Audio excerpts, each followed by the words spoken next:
Oh, did Twitch just randomly log you out while you were, well, just randomly log you out for no reason, like, every other site I've been on, where it's like everything is fine and normal, and then it's like reinstalled Windows 10.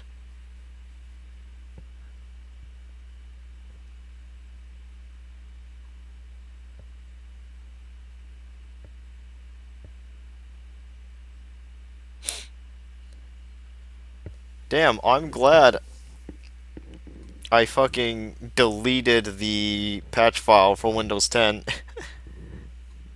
but now now on the other hand, I'm stuck with Windows 8.1. But whatever. I have the Windows Classic shell, so that works. Or that works anyways. The Classic shell works fine enough.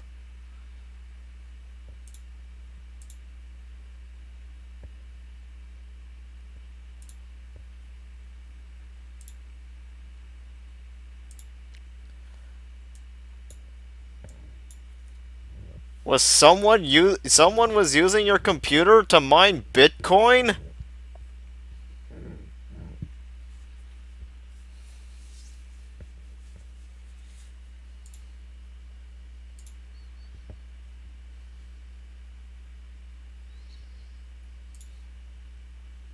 How did that happen?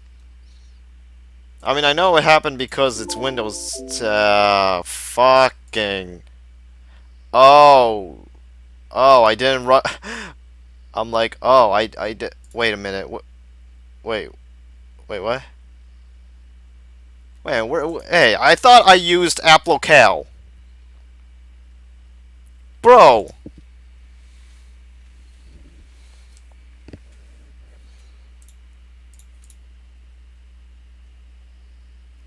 Yo, where'd you put Applocal?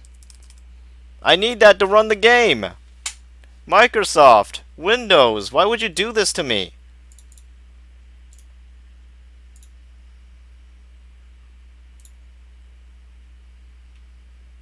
I'm like, wait. No, sir, wait. Where the fuck did you put it? Oh, wait. And then, never mind, it's right there.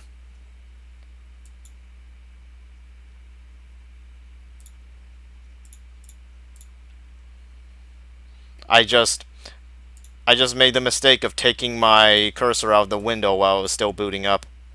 Which doesn't take long, mind you.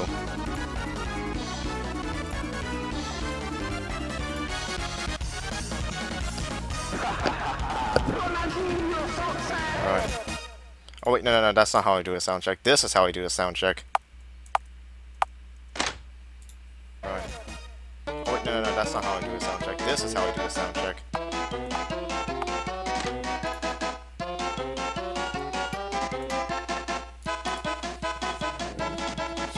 Are you waiting for anyone else to arrive, or do we just start now?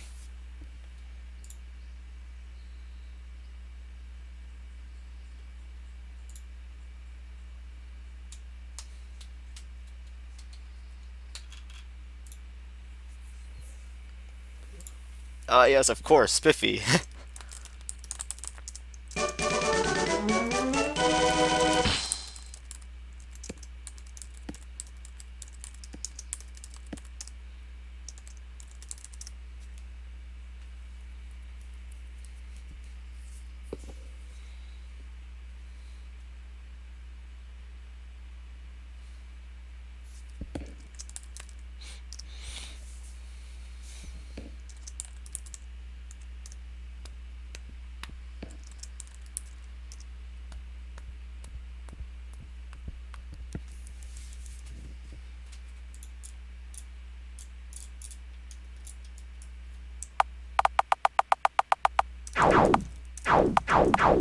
The crew, yeah, of course.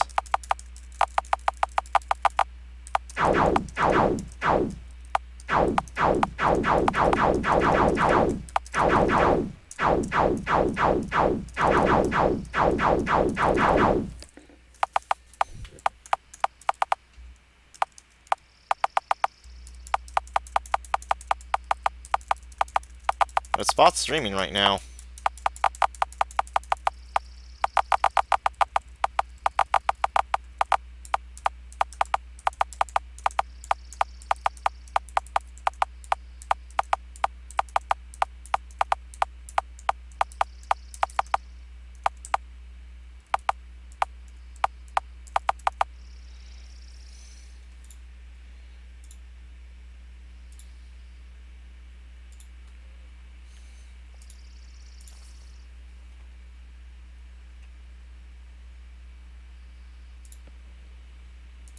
Tunderis Prime?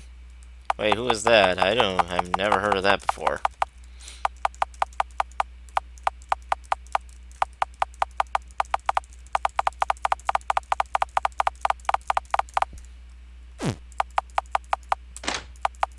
OC you just made up. Okay.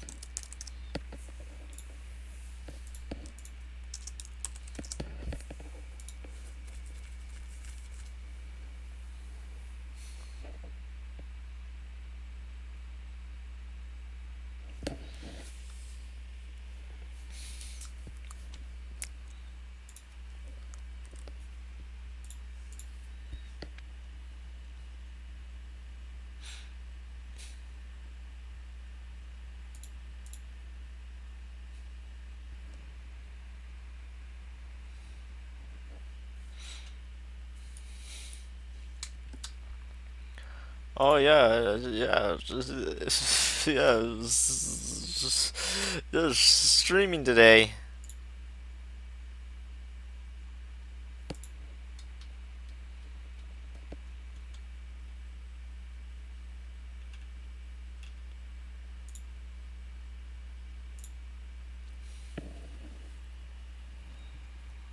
Matute?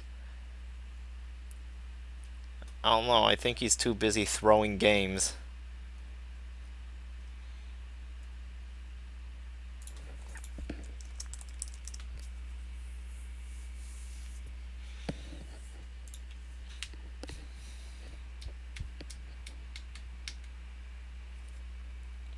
We play a game called 100% Orange Juice. Oh god, I don't know. It will require explaining the mechanics of the games before I can explain why thing that happened is funny. But it involved the guy doing something when he was about to win, doing something that made it impossible for him to win for the rest, damn near impossible for him to win for the rest of the game. Like right when he was so close to winning.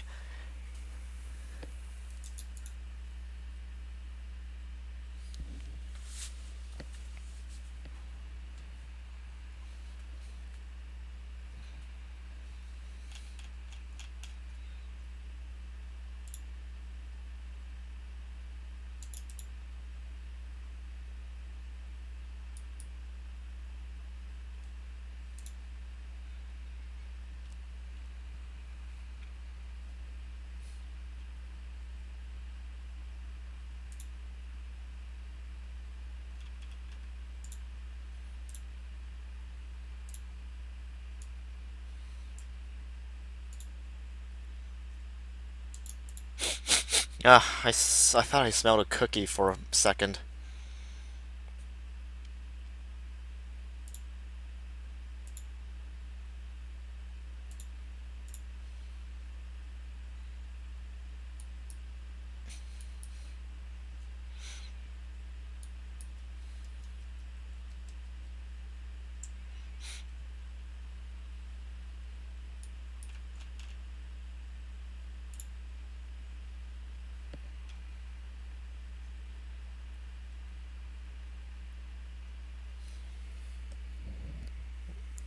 We were like, oh yeah, let's fight the big monsters. Three big monsters in an arena. Big scary, three big scary monsters. They go, roar, we're big scary monsters. And then we're in a small arena. And then it's like, we're also stronger than usual. Bang bang, we smash you.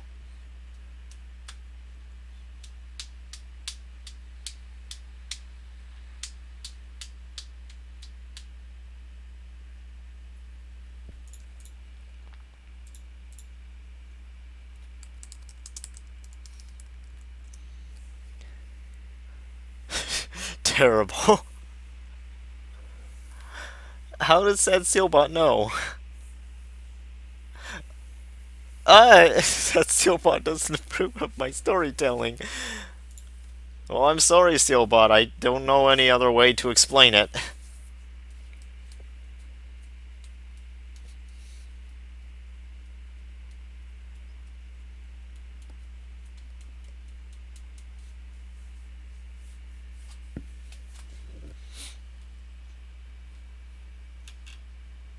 Okay.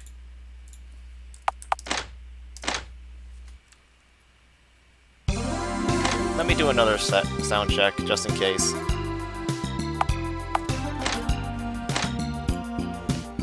Let me do another sound check, just in case. Yep. Looks to be alright.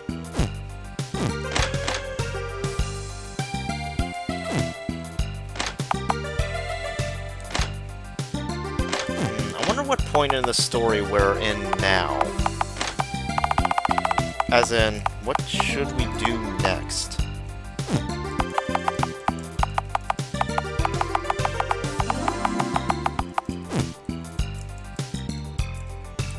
Well, we can't change our party out now. I just remembered that.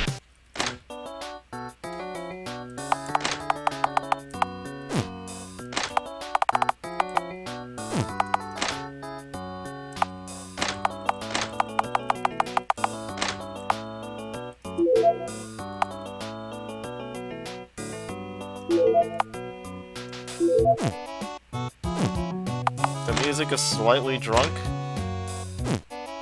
I think that just might be the music. What new weapons can we make? Flame longsword? I don't know if I want to make that yet. I don't know if I want to make this yet. I don't know if I want to make any of these yet.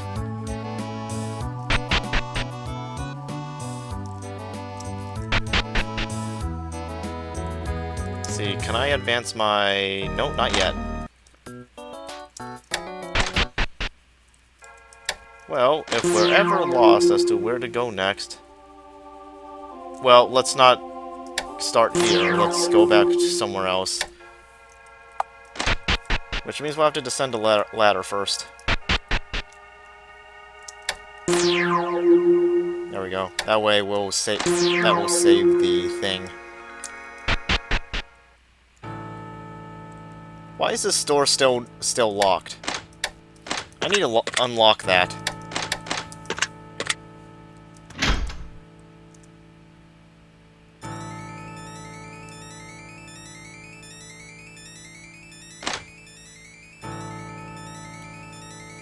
Haunted-ass palace is same palace in the past? Well, so I haven't, like... Okay, it will make much more sense once we actually map out the entire ruins here. Then I can show you that... Because the thing is, we haven't mapped out this entire map here yet. That will have to wait until later, because once we finish mapping it out, it'll be much easier to take a look at the layout and actually compare it to the, the Chud City we were in, which, is actually in the past, except it's weird to explain.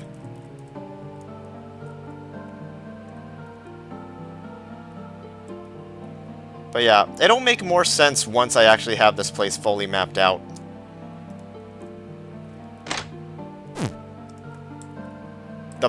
Yep. The thing is, once we return to town, since we've returned to town, sleeping in the city to, return to the present will not, advance the days now, so we can just do that as much as we want. On the other hand, we don't get fully healed anymore. Allow up to go to the Chud Sewer Kingdom, but only once. Essentially, what we gotta do is, sleep in different places so that we can wake up in a different part of the ruins. A huge tower stands on the north side of the city. But use a teleport and end scene, but no entrance can be found. It's connected to the palace through the castle wall. Can it be entered from there? When you entered a side road, there was a small inn. Travelers stranded by the blockade appear to be resting. You can rest here if you wish. The cost is 2 house. Not yet. But yeah. Because, yeah, I've already said it before. Like, the ruins... Before we came here, this is, like, this place... This fucking city. And this is the palace that we were in. Except not ruined and decrepit and full of undead monsters. And I believe this is the dragon tower where the big dragon skeleton is. The other towers, we don't know much about them yet. That's because I haven't gone over them yet. But let's rest at the inn. You decided to lie down and sleep in a simple bed in a large room. Before long, sleepiness overwhelms you. However, it does not advance the days. So all this sunk deep... Yes! Yes, actually, after thousands of years. Well, actually... When you woke up, you'd fallen into a corner of the ruins again. The road appears to extend west. I think they have an idea that these are the ruins of the ancient Archaean Empire. Let's check our adventure diary, see if there's anything in here that... See if there's any lore stuff. I'm not sure. Because they have mentioned before that the ancient city was like something punished by the gods or something. And was like flooded and then buried underground, becoming what we know, becoming the fucking ruins that we know today.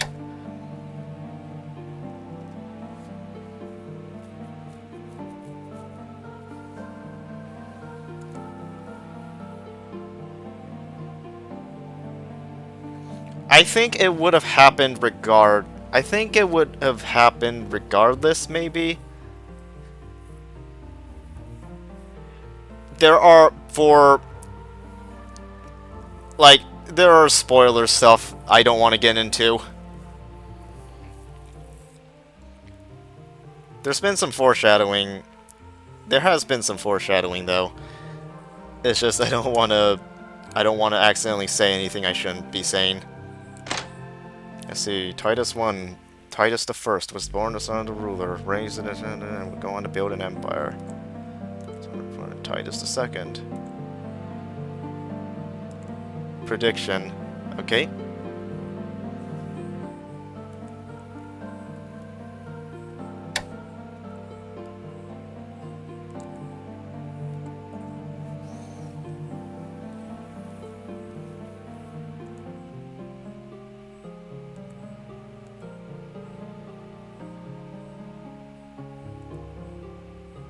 My own meddling is what caused the fall to begin with.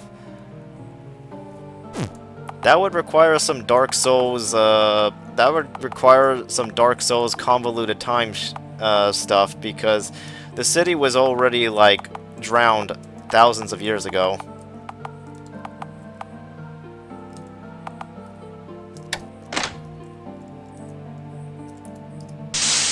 Ah, I don't want to fight the ghosts. Whine, whine, whine. I don't want to fight the ghosts.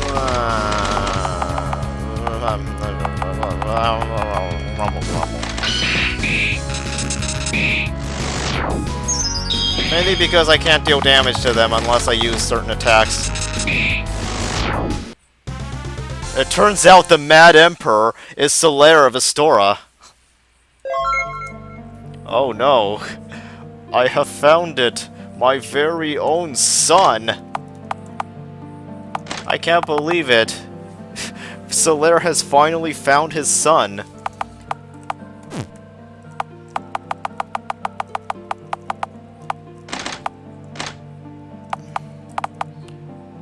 Okay, fine game. I'll equip the goddamn holy mace.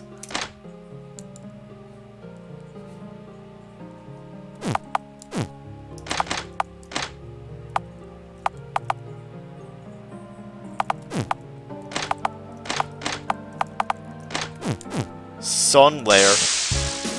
God damn it, not another tomb golem. Get out of here. No one respects you. You're made out of tombs.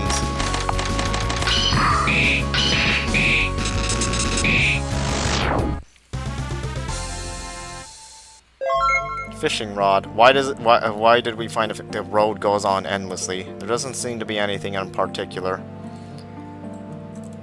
Wait, is this the spot where we can do this? Yes! Ha ha ha! Yes! God damn it.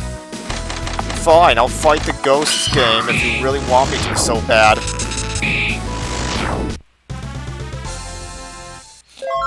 Mysterious salt. Nothing in particular.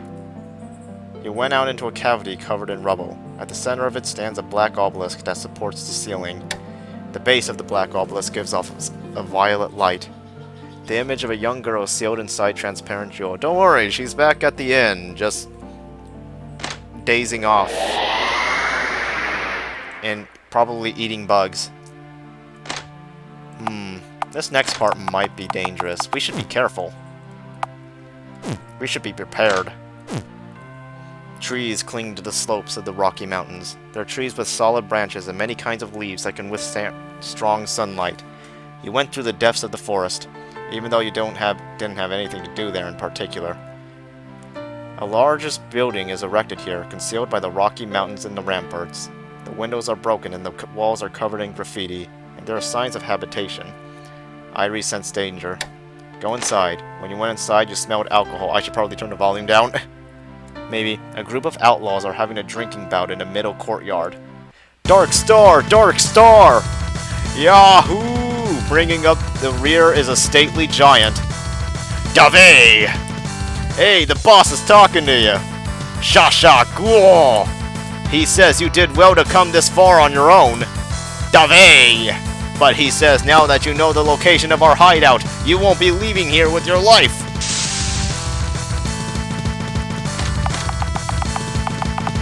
Let's see, what's the best move to use here? What's the best play? I don't know. Let's use ball lightning, I guess.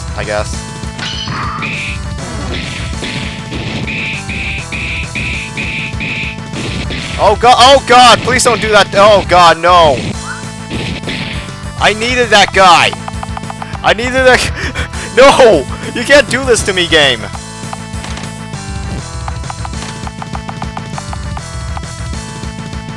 Hold on. Don't worry. I can just restart. I can just go back to this point. I can just be like, because I didn't make much progress to begin with, right? Oh god, fuck, damn it. No, we got this. We got this. We can do this. We can do this. Siphon just needs to not die like a bitch.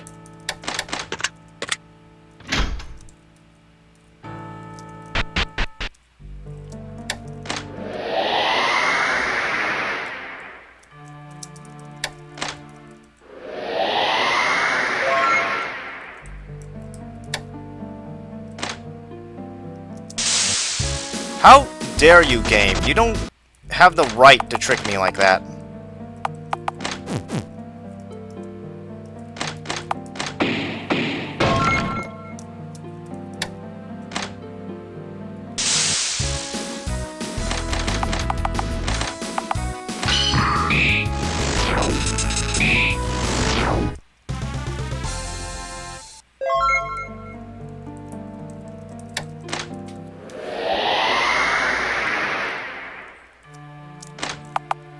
Okay, what can I do to make Siphon, you know, actually fucking survive? Besides dumb luck? It's just gonna have to be dumb luck, isn't it? Unless, let's see, what can we make?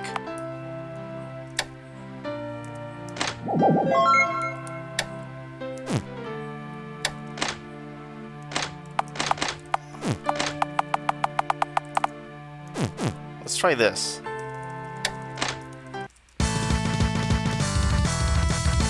I'll beat the arena once I'm strong enough And I have the super awesome items that make it easier for me to do so.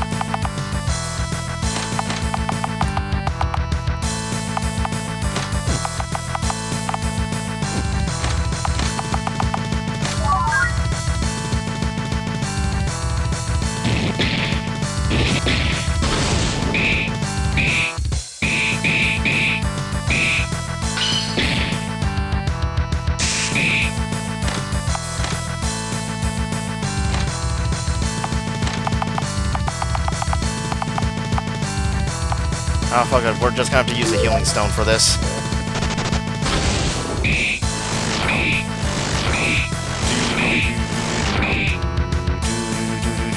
Okay, now we can do this.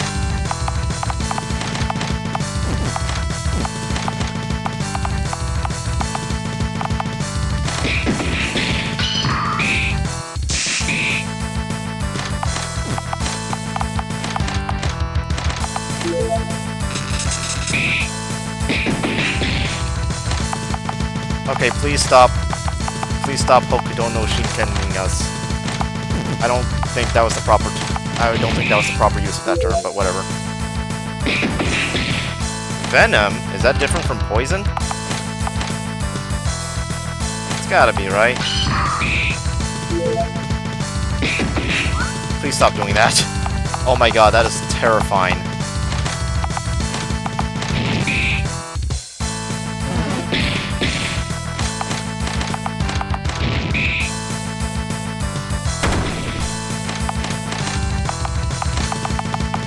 We can make it through this. Pocket sand?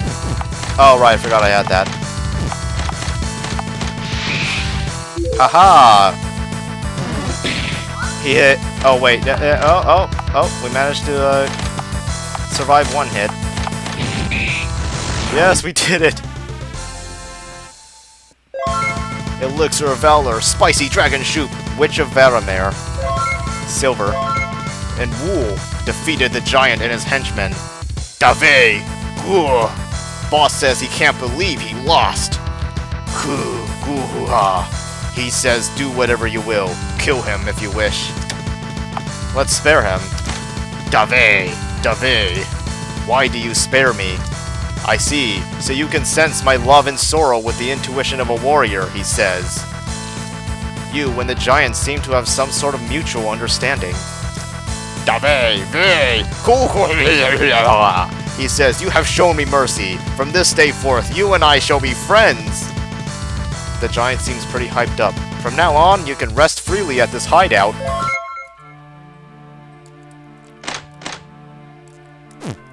I guess my party members don't have any comments on that.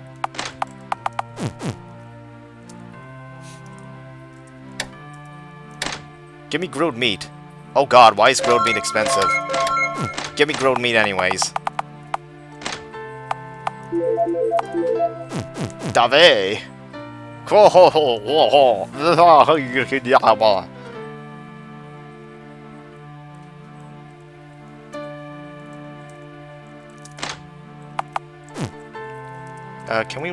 Can we use the bathhouse?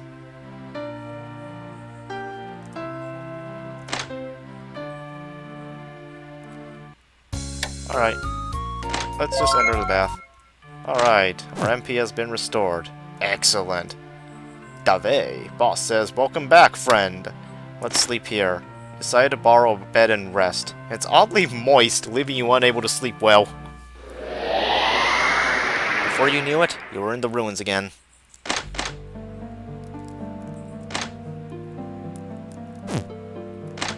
Can we break this part open? Yes! Alright, yeah, it's starting to come together. A black obelisk rises near the edge of a spacious cavern. Its base emits violet light. The form of a young man can be seen through the transparent interior. Touch the obelisk. Before you knew it, you'd arrived once again in the far-off land. This seems to be a barracks. So sleeping as a cow. It's a bit weird. Sleeping... You touch the pillars to enter the past. but when you go to bed, you arrive back in the present.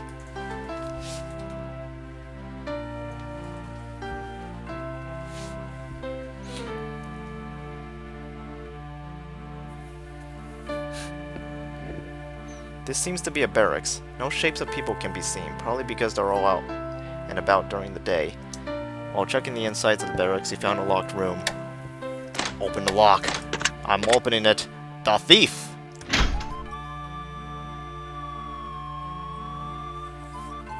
The door was open. This room does not appear to be in use. The insides of the room is small and there are many bunk beds, though they're all caked in dust. You may rest here if you wish. Ah yes, another sleeping place. A large, undifferentiated stone building is erect here. Sneak a peek in the window. When you look through a narrow gap in the window, you can see a wide open space.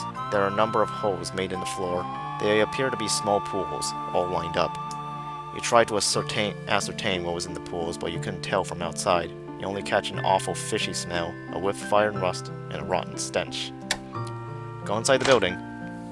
You crept into the building to examine the pools. In each individual pool is muddy water with smacks of blood accumulating, sometimes bubbling. Then something rises to the surface of the water. It's the face of a demon. A large number of demons. Oh no, it's a chud factory! A large number of demons sleep as they brine in the pools. Sometimes they cry like babes, or perhaps mew like kittens. Suddenly there were sounds from outside the door. You hastily rush to make yourself invisible as men who look like priests appear. The priests chant as they address the gods while adding dark brown liquid to the pools from large casks. They appear to be raising the demons in this way. There seems to be nothing else to discover. Best to go somewhere else before it is you that is discovered.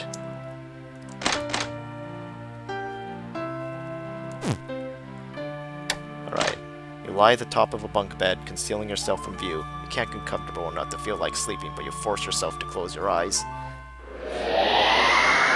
Next thing you knew, you were lying at the west end of a stone ruin. The road continues eastward. Alright, let's break this one open. There we go. Oh, we're getting close. We're getting close. The brick wall had collapsed, allowing you to move on. The wind blows from this direction. Your senses are distorted. After a moment, you are standing in a strange wasteland. The horizon is white and hazy, and the wind blowing from the other direction is mixed with powder snow.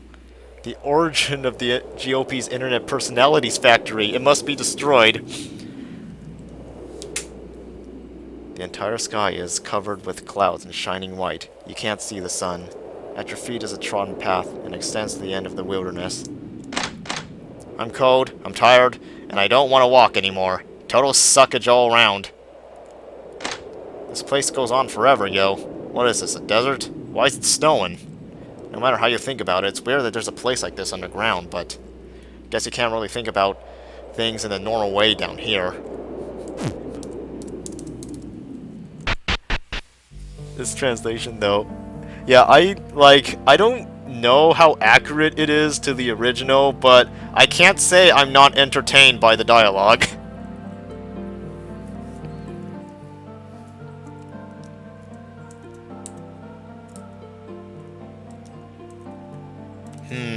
There's still a path we're missing, I believe. Can I use this here?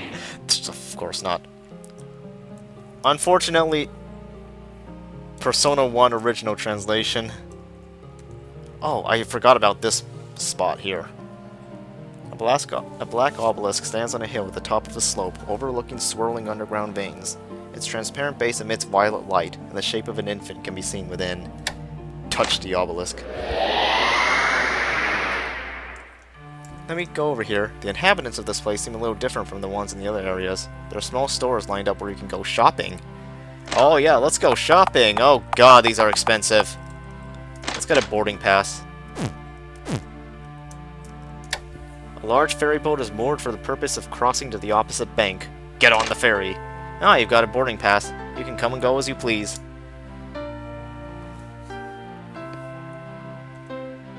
But unfortunately, two of the obelisks, or rather two of the spaces that we need to get to complete the area One of them requires us to beat the arena. The other requires us to beat the boss of this area, which we can't really do yet without a certain item. Or rather, we can, but it's much easier once we have certain weapons. But yeah, take a look at this place. I don't know how your short-term memory is, but it is starting to resemble the city a little, isn't it?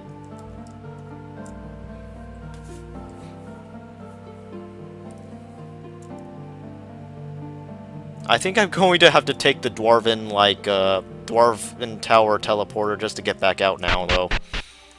Not a big deal, though.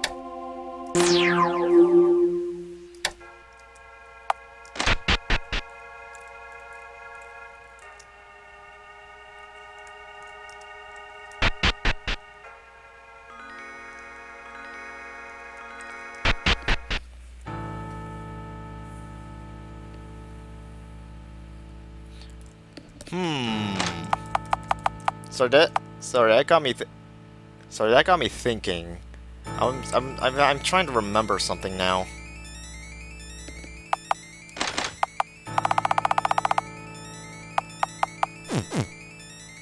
I remember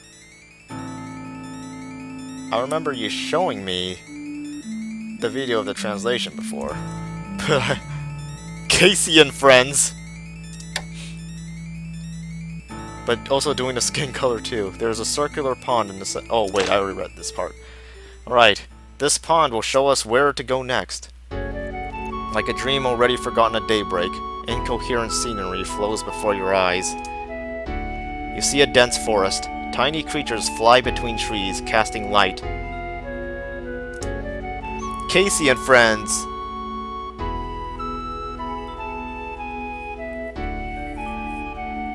Basically,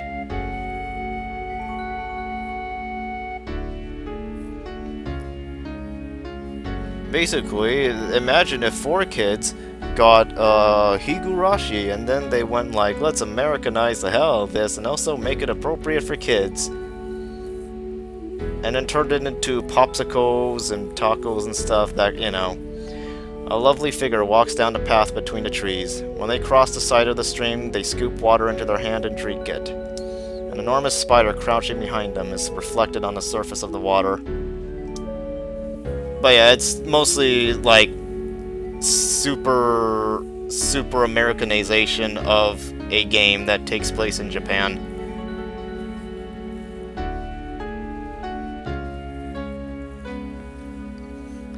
You see a labyrinth, endless halls and corridors, pillars and arches, an underground city built around the pit. The bodies of soldiers are heaped up on the edge of the pit. The dead look like ants and are dressed variously in black or white armor. It seems they were on opposing sides. Before long, a hot wind blows up from the bottom of the pit, and wings of fire emerge. You see the wilderness. It's snowing. A bevy of giants walk against the horizon. They are without destination. Distant lightning crackles on top of a white mountain. A voice resounds concealed within thick clouds. It is gone. Oh, gone. Finally, the scene on the water's surface vanished.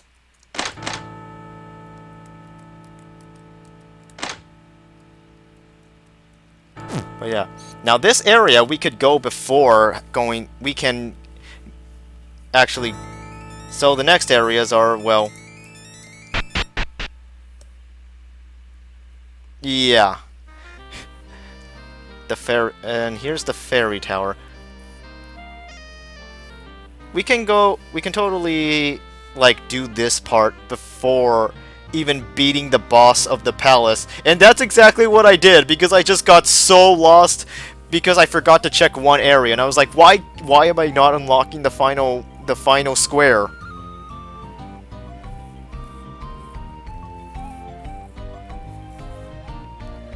The final square. It's like, so I beat this entire area, and I realized, oh, I wasn't supposed to do that yet.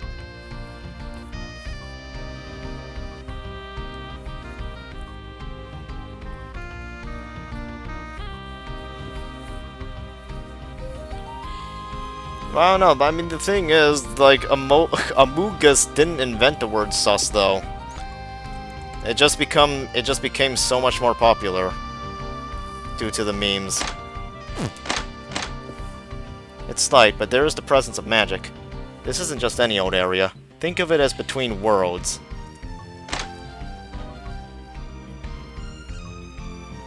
Why is there a forest underground? It's just weird, dude. These trees look and feel real and all, but there's gotta be some kind of catch here.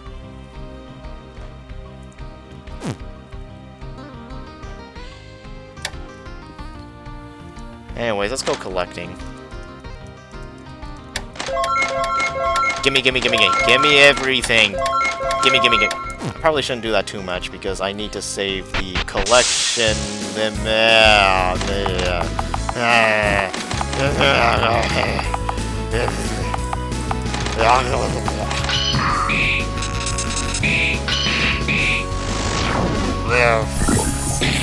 Stinky flowers.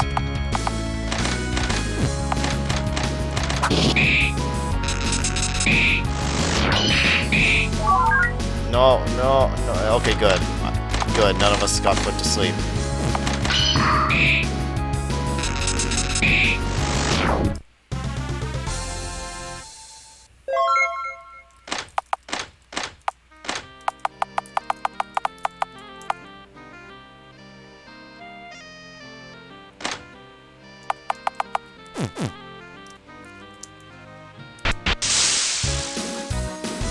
God damn it, I don't want to fight more flowers, game! Ghost stories. Yeah, I know about that.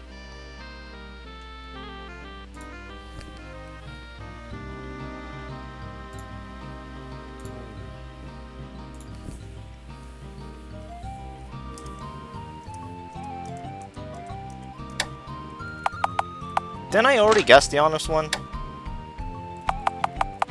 Yeah, I already guessed the honest one.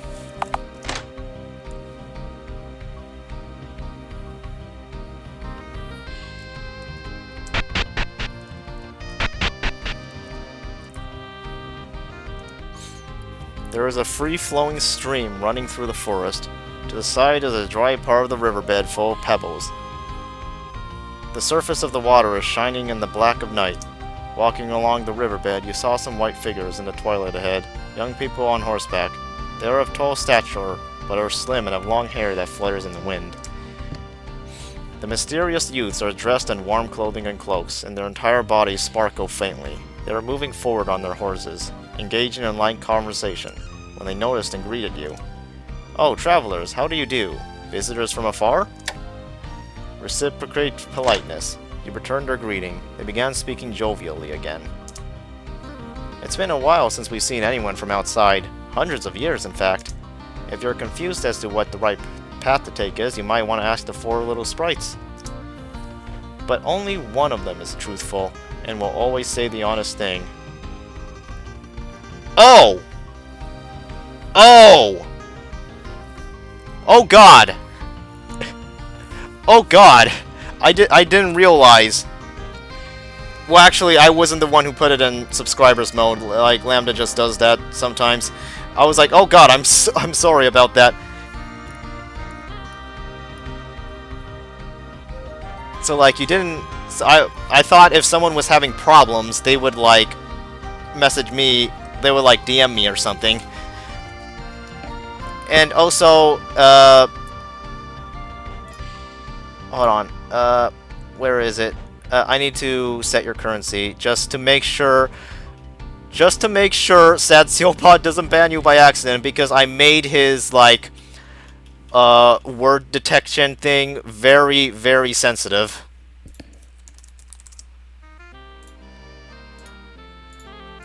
I shall give you leverage so that you do not get banned by accident.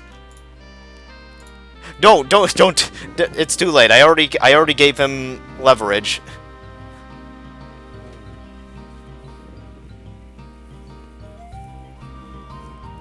But only one of them is truthful and will always say the honest thing. The others are liars and will tell you the opposite. Only one of them is honest. The rest are liars. Remember, I already guessed the honest one. And watch out, because the bridge to the castle was guarded by a real stick in the mud. The mysterious youths then bid farewell and departed. Have you started reading, like, recently? As in, you know, like, recently?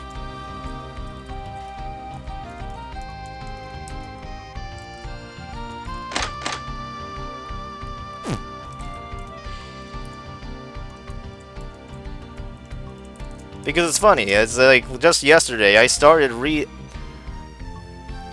mean, I already finished the entire thing.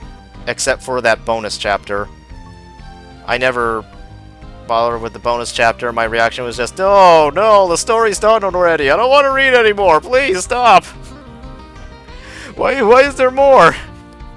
Why is there more? But I went back and just...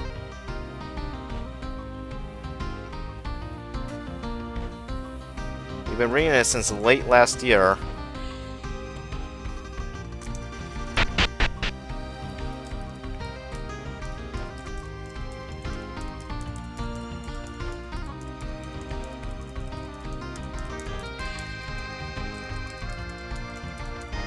A slow reader? Alright. What episode are you on, anyways? There's a vegetable plot. It doesn't have anything suspicious about it, other than that it's located in a suspicious forest. Irie sense danger. No, no, no, I'm not dealing with that. I'm not... Episode 4. Alright. I'm also like, oh god, I know exactly what happens in this little vegetable plot, and I do not want any part of it. Not yet, at least. Mr. Clean is neither gay, straight, nor bi. He is asexual because sex of any kind is just too dirty for him. His first love has always been cleaning. He can't even bear to be seen in anything but clean. But clean, perfectly white clothes. So it has been his whole life.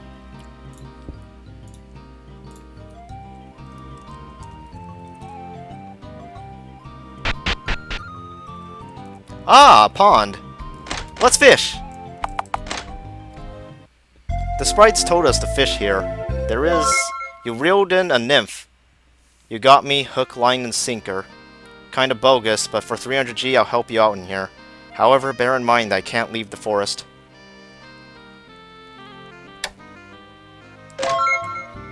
Alright. She will be completely AI controlled, but it's fine.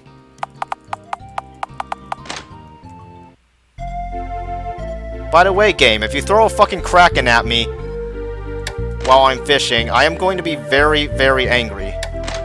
There is another secret here, however. You reeled in a mermaid. Lambda, are you ready for this? Are you ready for this next? For what's about to come?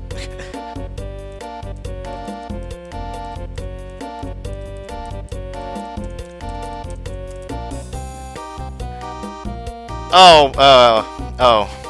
Yeah, let's get freaky!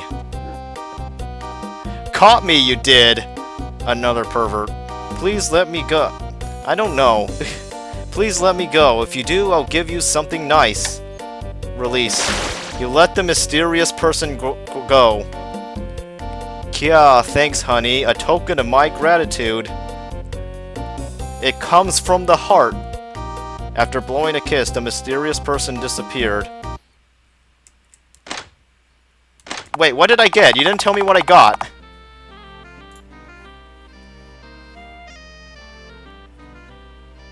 Ah, yes, the Mr. Clean reading. What did you give me? What did you give me? Hey, Siphon, I want you to die less often, so use this. You saw light between the trees. When you approached, you found a cabin. Light is escaping from the window. Peek through the window. You peer inside the window. An ugly, stocky monster is sharpening a humongous carving knife with a grin. Knock on the door. When you knocked on the door, a husky voice called out, "Yes?" from within. After a short while, the door opened and a stocky old woman appeared.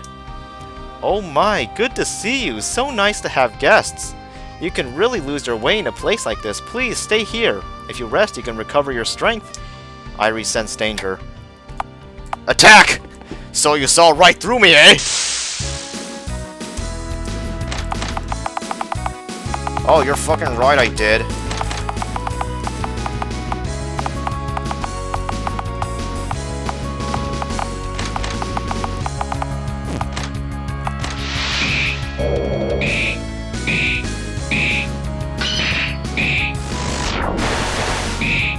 Oh, thanks. That makes this much easier. Oh, yeah, that felt good. Defeated a monster that had taken the form of an old woman. When you searched the cabin, you found some items. Yes, it's very Orwellian. Damn, this is just like George Orwell's 1984 Dalmatians shitting and farting in a barn.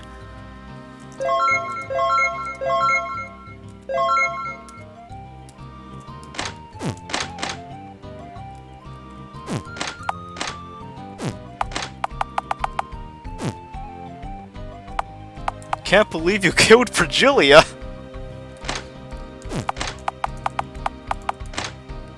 What do you mean?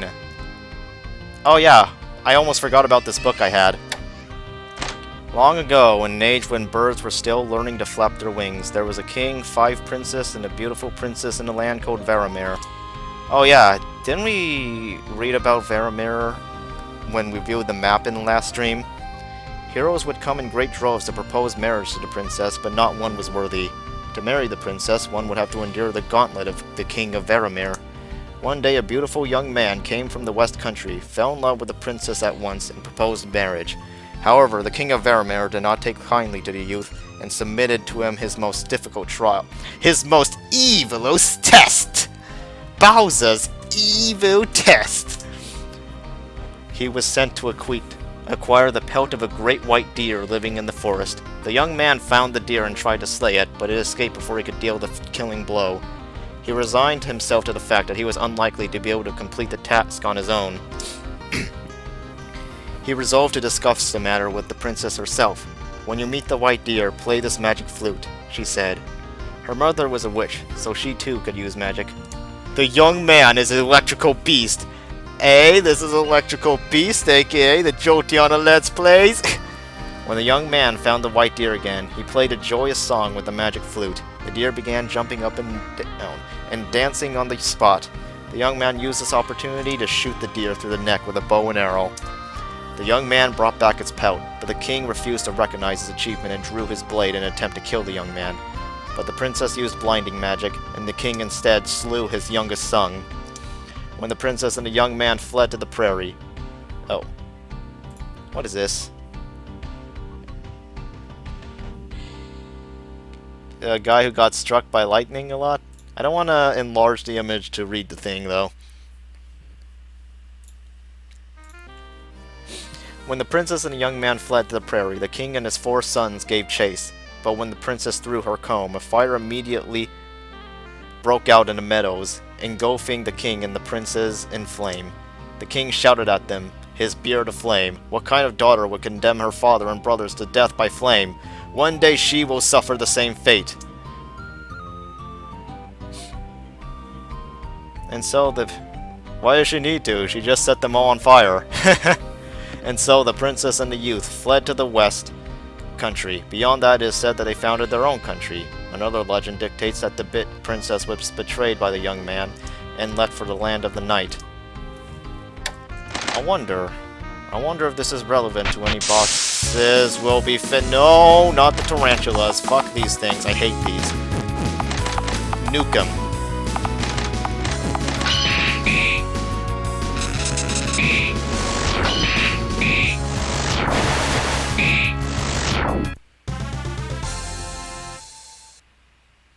That was not the correct way. I am an idiot. I am a fool.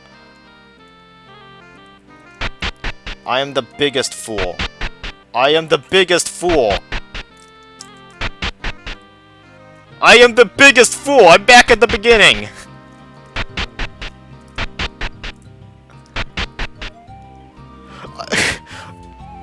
What a fool you are!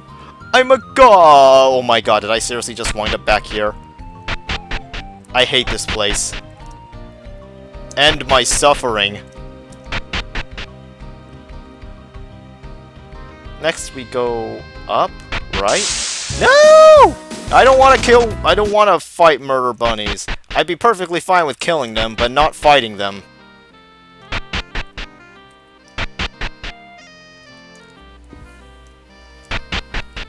No, that's not the right way!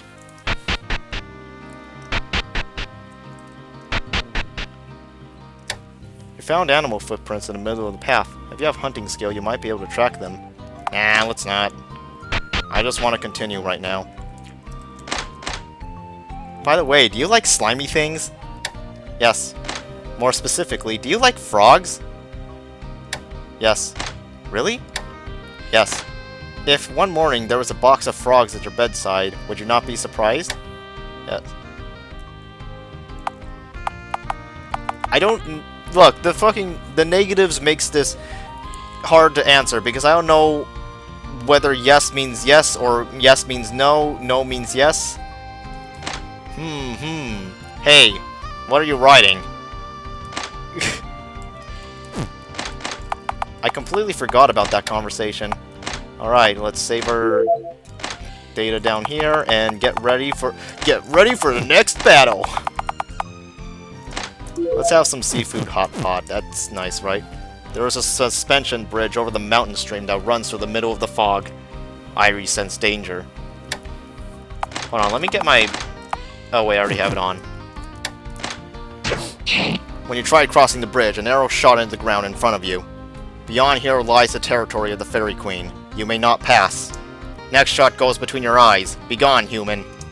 A lovely voice can be heard in the fog ahead. Apparently they have their sights on you from the opposite shore.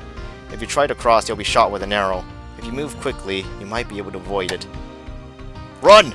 Full speed ahead! An arrow flies. Irie avoided. Siphon avoided.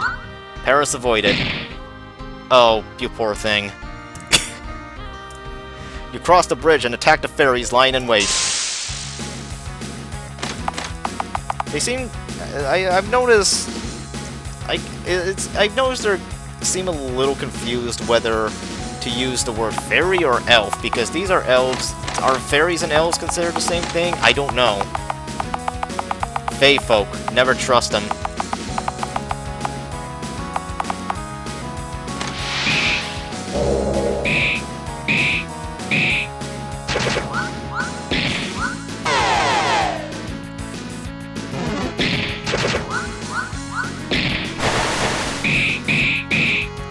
Okay, that wasn't as useful, but it did something at least.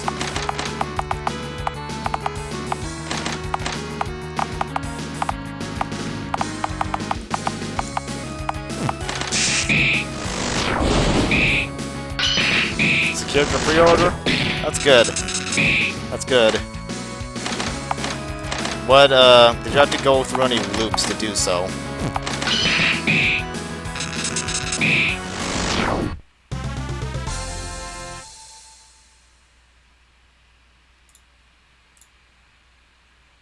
You won the battle! Alright, we got a fairy bow, that's good. The fairies continued to resist in spite of their wounds. However, when what sounded like a bird's voice came with the wind, the fairies changed their countenance. What? Let them pass? But Marth! They disappeared in the fog, annoyed. And we got another fairy bow at that.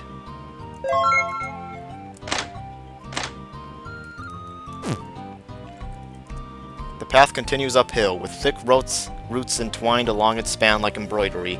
After reaching a considerably high place, you look back over your shoulder. Oh, yes! Overlooking the area, the fog had cleared up. You now had a full, sweeping view of the forest. The entire night sky is twinkling. Checkpoints cleared within 3 days. Yeah! That's right, I'm the best. I'm the fucking best at this. I'm the best at this game.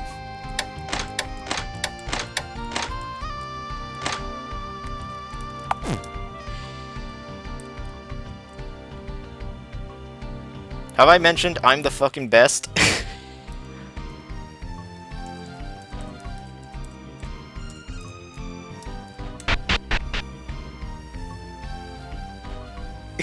The idea of Sad Sealbot as being an elitist and hates JRPGs.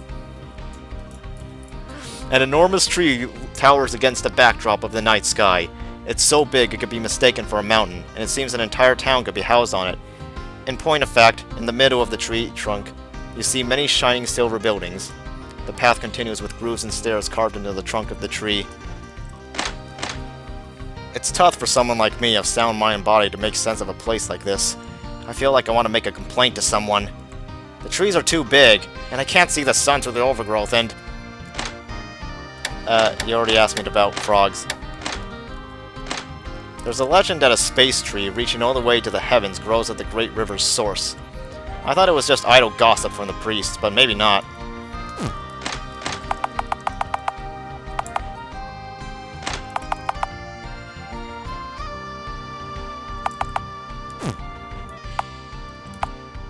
Here, have this elixir.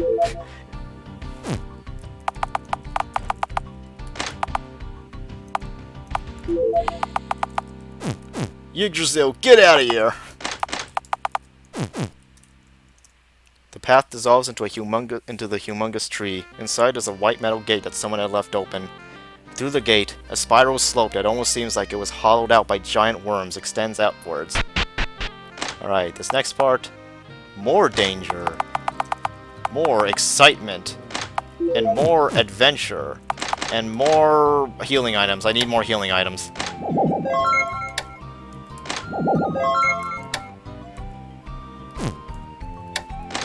Whatever.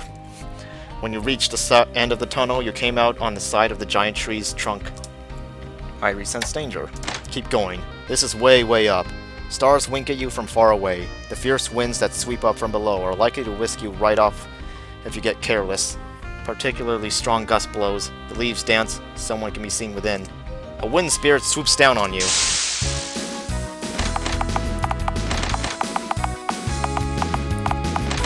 Alright, I hope you don't stun lock me. That'll make me very annoyed. Well, that could have stunned me, but thankfully it didn't. Haha! It seems that I was not the one who gets stun locked this battle. Fairy cloak. Bird meat. As its body dispersed, the wind spirit lost its entire form and disappeared with a sorrowful cry. There it is. 100% over. A wooden staircase is built clinging to the trunk, and a winding path leads to the treetop town. Time to check it out. In a spot where the enormous tree branches out is a village of silver tree dwellings like birdhouses, magical fireflies, illuminated the stacked terraces and stairways.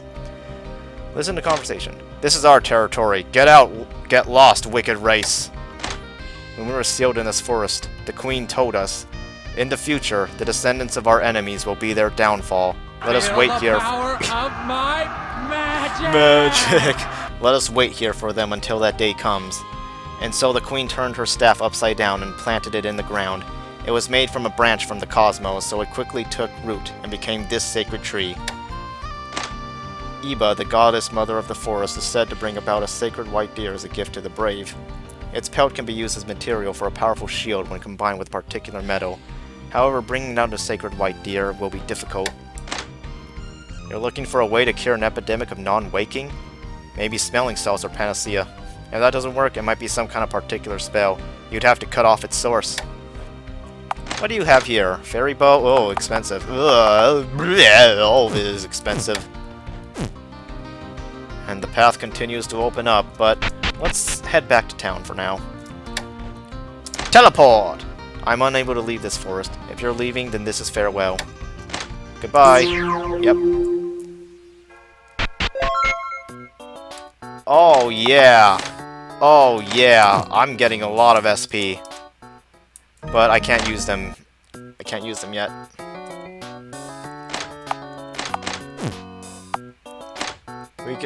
We just have to go fishing again, and then we'll see her. It's fine, it's fine.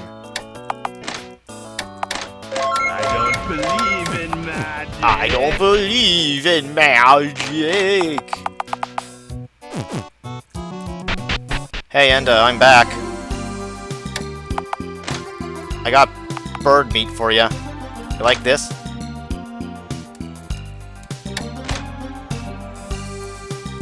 Let's see, I already read that. Yeah, best girl.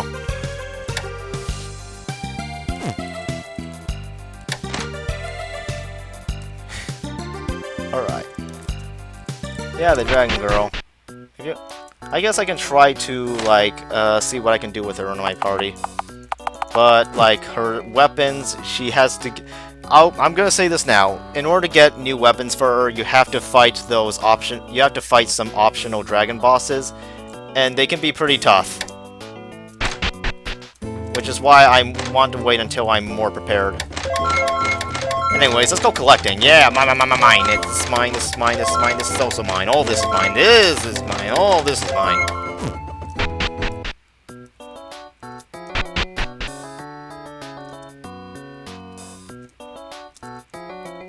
How can you kill a dragon? What a grand and intoxicating innocence. I want to keep the copper coins. Those are mine. I'll sell the book, though.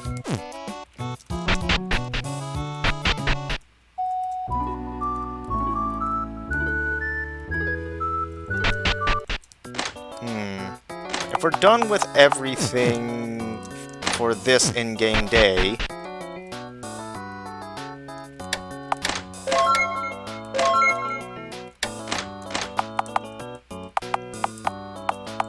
then let us head... Shame on you, sweet Silver. Sweet Silvar.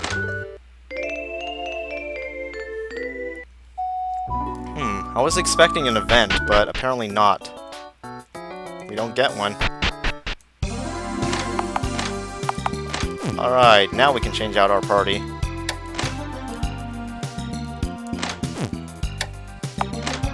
Let's see. Alright, let's invite Enda to our party.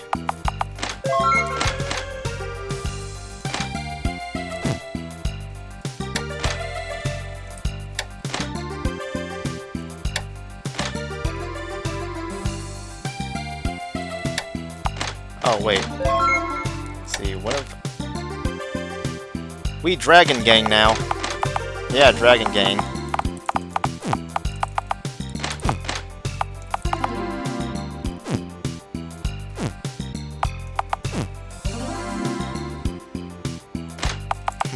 Should I take a healer with me? Old Man McLaban being owed. Have we really arrived in the ancient city?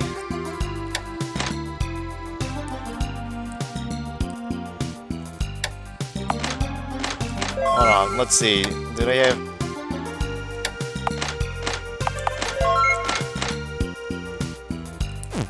no. Let's see. I need to figure out.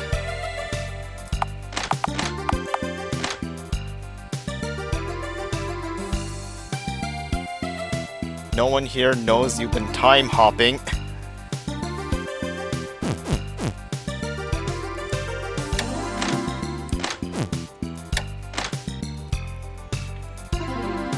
It was like, hey, where the heck were you, bonehead? Making people worried like that, not knowing when you'll be home. Hey, don't play dumb, you know better than that. I don't know. Like, Theresia is a healer, so she could be useful. On the other hand, I haven't been using this guy as much as I would like, mainly because he doesn't have very many useful, like, exploration skills. Irie, we almost got condenderated. We almost got condenderated. I'll give you the fairy cloak, I guess.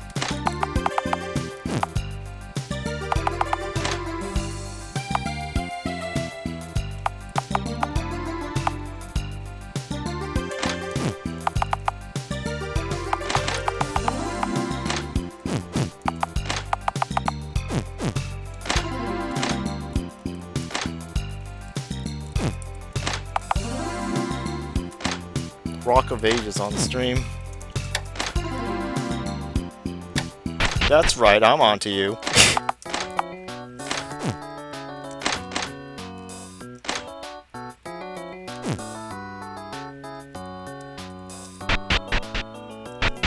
Let's see, let's check around.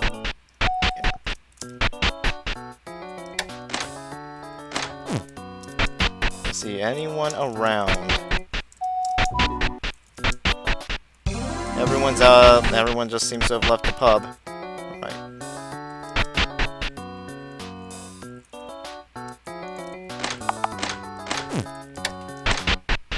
Don't become self-aware, okay? He might be on the message cooldown.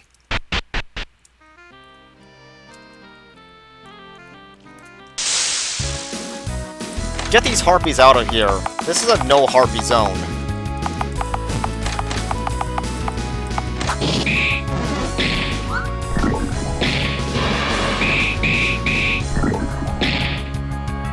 Oh yeah, I forgot to read dialogue. I should probably go and do no, not this.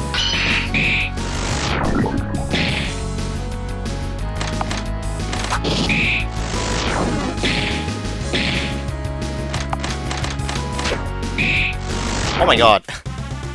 That was a lot of damage. Cut down the branches? The branches of the giant tree are protected by mysterious magical power and the blade can't pierce them. I forgot to... This tree is big! I want to jump off it! It is taught that an enormous space tree grows at the source of the great river in the far east and connects the heavens and the underworld. They say it's just a legend or allegory, but this site here puts all that into question. Meow! Anda is chasing a squirrel, skipping from tree to tree like an infant monkey. It is said that the northern woodlands were ruled by fairies long ago in ancient times. Many bits of culture such as phonetics and music are said to have originated with them. In remote areas they are worshipped as lesser gods of sorts. Their existence was previously in doubt. Alright, let's see what they're... What about this place? There's lots of humans here, and there's a weird guy behind you. So Enda said and pointed to the area behind you. No one there. What? This palace is a veritable treasure trove. The architecture of the old empire completely intact. Spirits of the dead, forget them. Look at all this! And what about here? Okay, Enda doesn't... These appear to be the ruins of the ancient Archaean Empire, an era when mankind was said to be at the height of greatness. Watch where you tread. Every apparent stone or brick you carelessly kick to the side may be a piece of history. Is it treasure? Can we get monies? Perish the thought.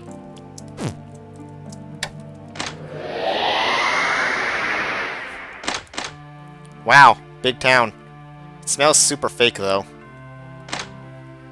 This is incredible. Against all odds, we've ended up in the ancient world? Look, look, look. This is the old Shiva-style black pattern brown background design. I can't believe a priceless vase is just sitting here on the side of the road like this. The high-spirited Therisia is eliciting strange glances from passerbys.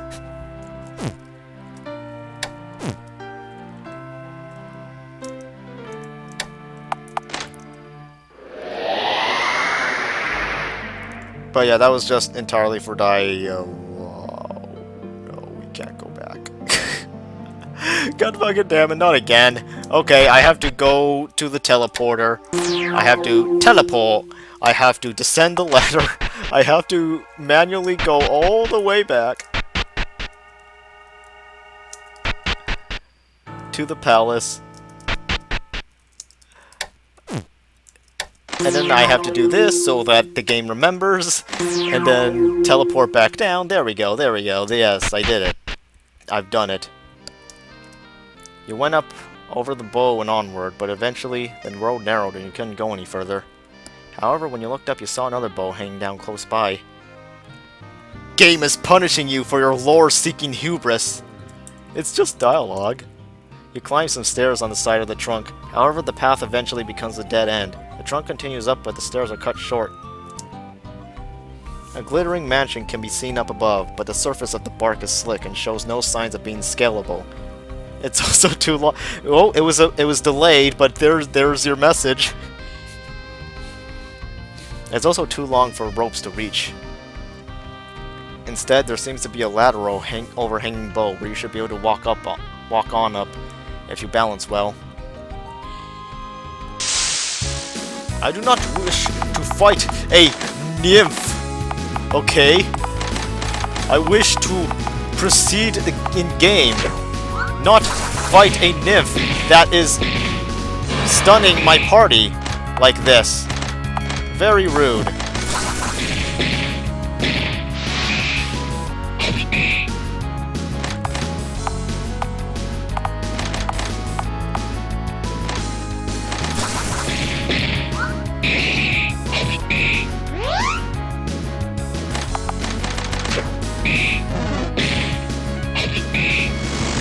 Happy Sealbot, Sardonic Sealbot, Silly Sealbot. You can see another big bow below. You can descend if you use a rope, but it has to cover a long distance, so one use might not be enough. Use 3 lengths of rope. You can now descend to the lower bow. The rope's number of uses decreased. Earned experience points, because I'm the best. Phantasm. Reduce accuracy of all enemies due to illusion. A suspicious serpent is wrapped around the bow, covered in a membrane and emerald green scales. It is twined around the giant tree and has its fangs embedded into the bark. It's a dragon. A huge dragon is wrapped around the tree. It smells like me! Let's turn back. We're not ready to fight it yet. Let's use a rope here. You can't use a rope here. I think I can. Fuck you, game. The branches are wide enough that you can walk comfortably if you watch your footing. Leaves grow thickly in your surroundings so as to obstruct your view, but a short time later, the way above you opened up. The leaves are only sporadic, and you can see the entire unbroken night sky. This place should be underground, but the stars sparkle overhead. I sense danger. The starlight darkens for a moment. You have a sinking feeling, but doubled back on the branch. You succeeded in hooking the tip of the rope on the upper bow. Now you can move up and down the humongous tree. Yes, we got experience for that, but we used up a rope, but that's fine.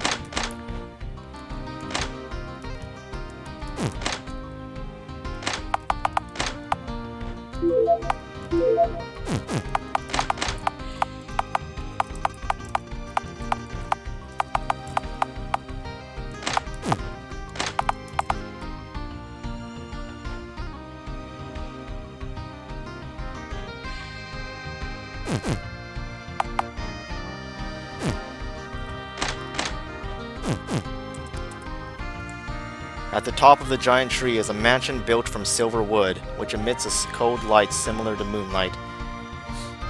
When you climbed up the stairs and up to the terrace, fairy servants opened the door and invited you in.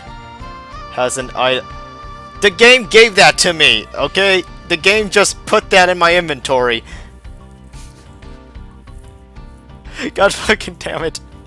The mansion is beautiful. Everything from window frames to individual pieces of furniture are made with elegant curves made to resemble plants. This building was created by civilization that should have perished long ago. Soon you continued to the back of the building. A noble fairy with its back turned to you and greeted you. Welcome. It is rare for us to have guests in this hellish prison. Truly, it is a pleasure. We are the survivors of the forest people of old. Prisoners who lost a war with mankind and were sealed here in this land. We once lived on the surface, sauntering the forest between the mountains and sea by the light of the stars. Honored guest, tell of the surface world as it is now. Do golden trees still grow by the riverside? Do unicorns still wander the valleys? Tell of the surface world. You told the Fairy Queen about the world as it is now. I see, so the land has been further ravaged by their children's children, and the spirits have hidden themselves away. Does anyone even know of the celestial bodies of old? It was all in vain. What was the god's intent, serving us this sort of punishment? Why for thousands of years? The Fairy Queen went into a hushed reverie. Listen to conversation. You inquired as to why the Fairy Queen... The music faded out. That means we're getting exposition, right?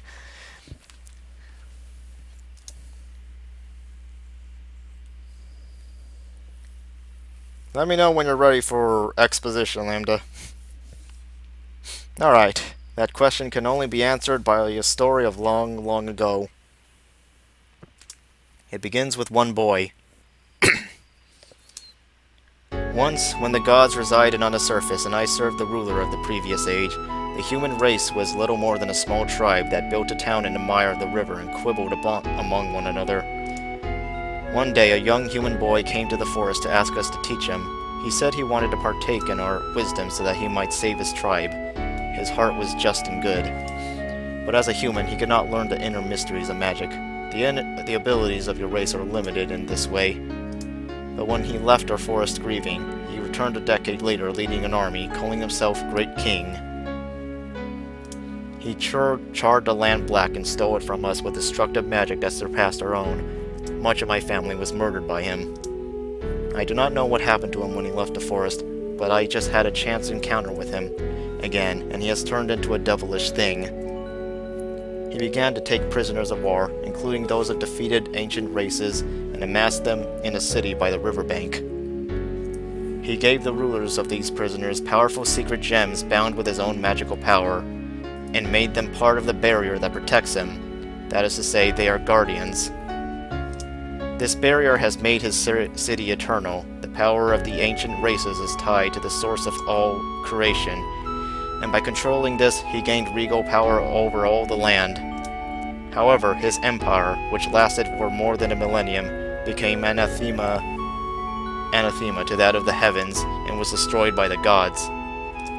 The gods realized the barrier could not be broken by those on the surface, and so they sealed this entire city underground with floods and earthquakes. But as long as the Guardians still exist, he cannot truly be destroyed. Even if 10,000 years go by, he will return. Yes, as long as this gem still rests in the palm of my hand. And so the Fairy Queen took the decorative gem off her brow and held it in her hand. It emits a green light. It is true, I am one of the Emperor's guardians. My soul is bound to the magic power of this gem, from which there is no escape. If you truly wish to destroy him, you must kill us, take our gems, and open the way to the graveyard. Over our dead bodies, his will can be crushed. Yes. Let's challenge the battle.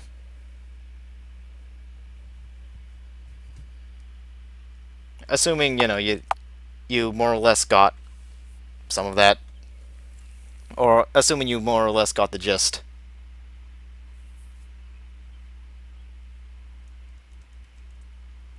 Or did I read too quickly? I don't know. Alright, challenge the battle. Now come, grant me release from the rule of this gem. Destroy this night seed abomination I become.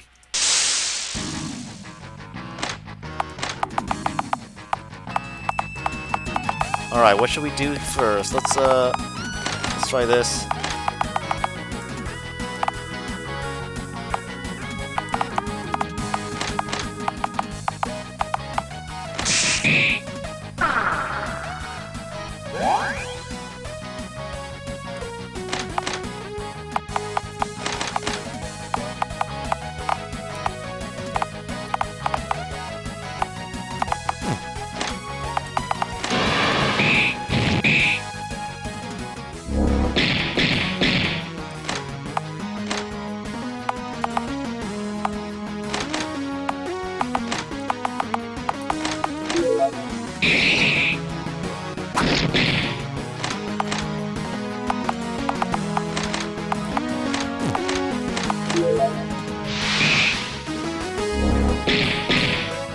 Not the poison.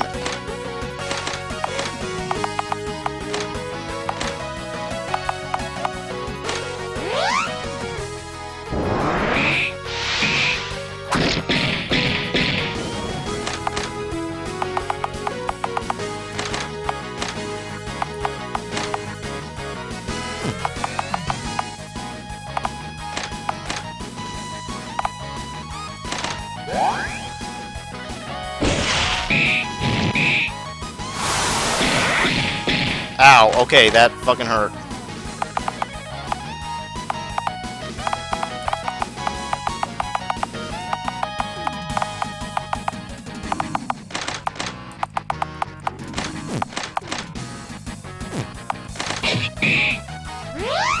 I hope I survive this fight.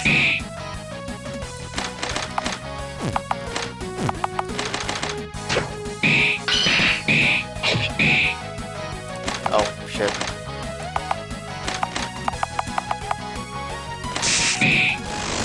Alright, we did it.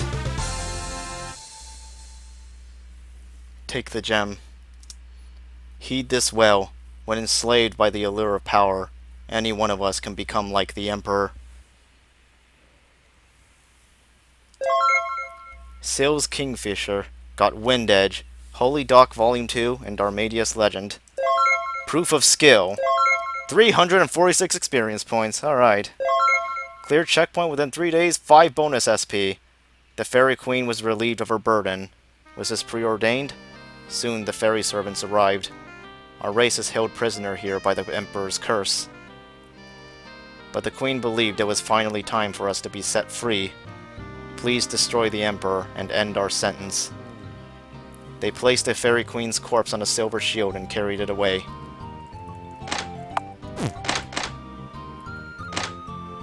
Fairies, dwarves, dragons, giants, most of the ancient races were destroyed at the hands of the ancient empire. What kind of emperor would carry out such an agenda? Are they the same entity who caused the calamity? We got Silha's Jade, which basically functions the same way as Fia's Lazurite, except it grants us a speed bonus rather than magic. And that fits much better with the thief character, you know? But yeah. So we have 2 of these 4 treasures. And, well, I don't know what else to say. We got 2 more to go.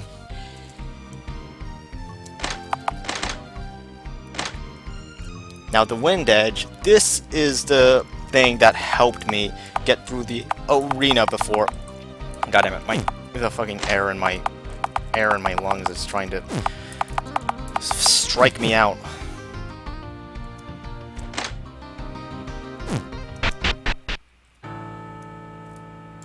But yeah, we completed one of those areas. It's time we move to another.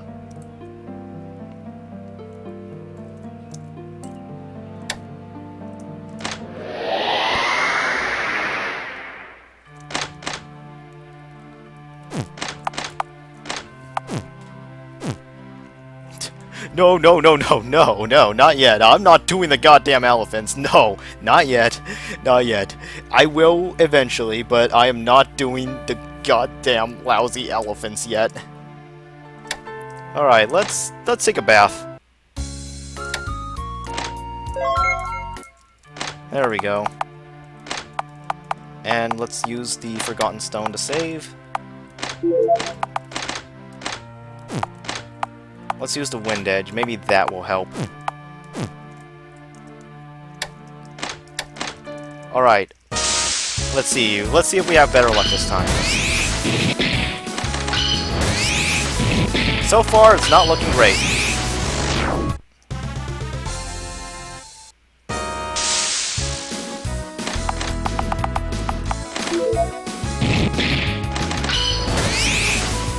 Oh, she flinched. That's what I needed.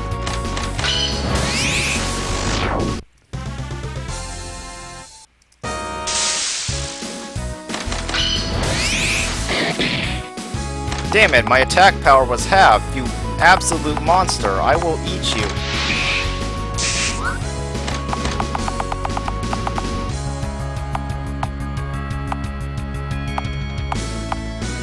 Smelling salts? I don't know. Okay, that doesn't work.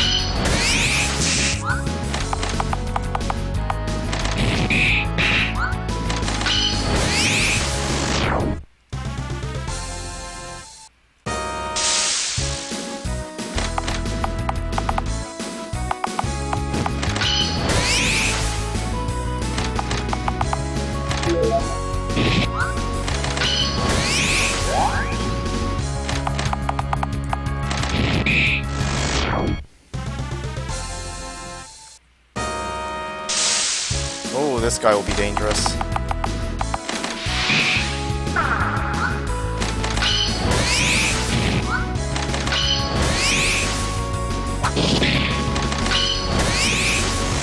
Hopefully I mitigated most of the danger he would have presented.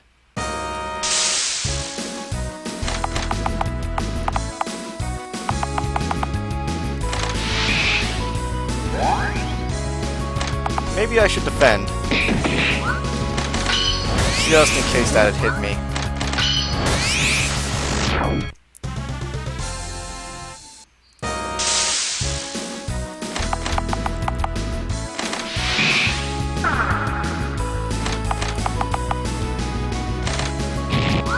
Ah.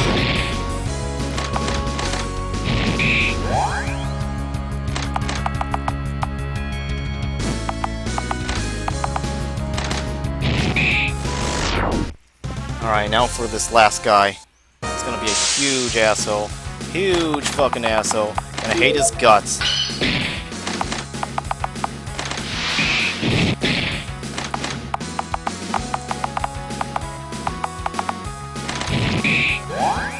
Oh jeez, he's got a big attack coming. Ugh. This last guy. This last guy. This last guy. I'm not gonna bother. Like, there is still something I haven't done. Wait a minute. Actually, I can do it right now, can't I? Hold on.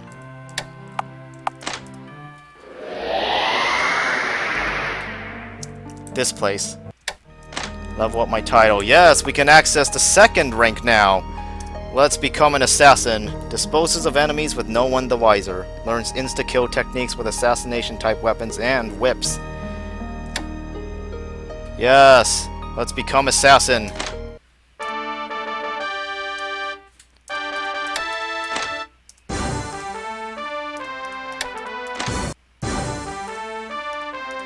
Decapitate. Oh, that sounds nice. Gallows. Oh yes, deathly gowl. Oh yeah. There we go. There we go. Now we're stronger. Oh, hello, Red Bear. This is the wrong one. This is the wrong place. I need to go back to the other place.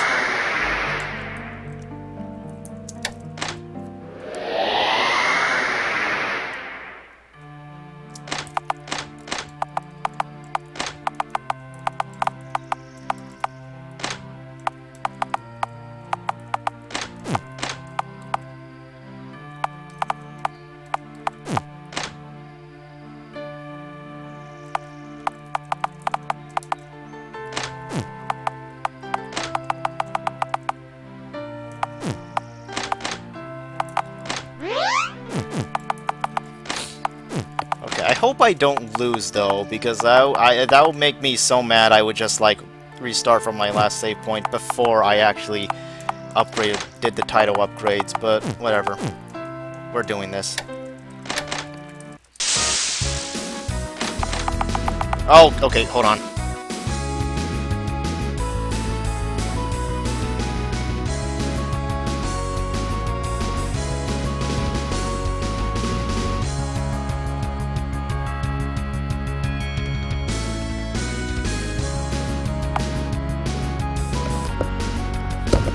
Okay, I'm back. What do you mean the pocket sand missed? The pocket sand doesn't miss game.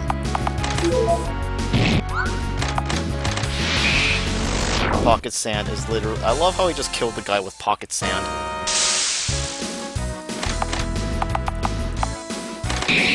I used the wrong move.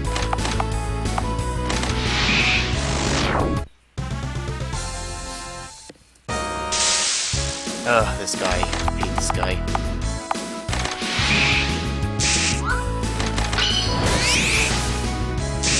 And when I say hate, I mean I love the fact that he's getting demolished right now.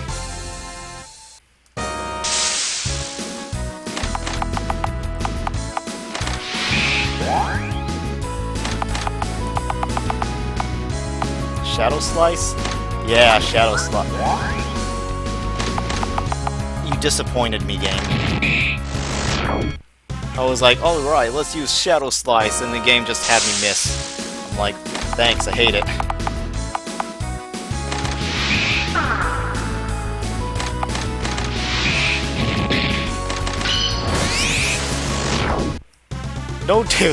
No Deus Vote! Get out, you fucking racist! Oh, hey, Ninja.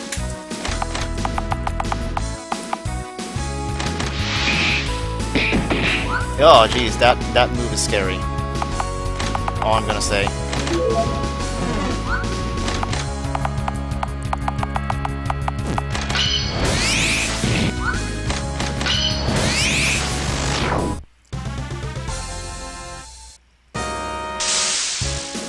Alright, you next. You next.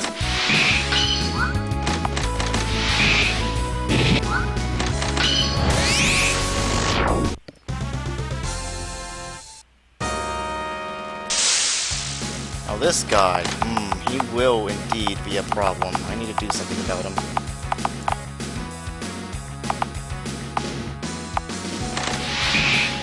Yes, blinded him. That's good. Shadow Slice. Now he's bleeding. Excellent, and we are also bleeding. That's not excellent.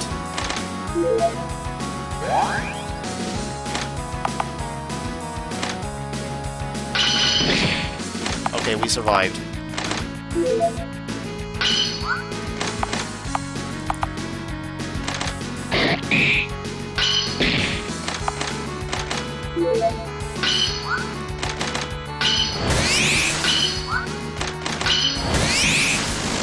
We did it! Oh god, finally! Yes! Irie has done it! I present to you your new champion! The winner will be awarded 5 ducats and a memento. 5 ancient gold coins, Raya's helm, and silver shield. I'm the best. The excited spectators followed Irie with their eyes until they were out of sight, chanting the name of their new champion.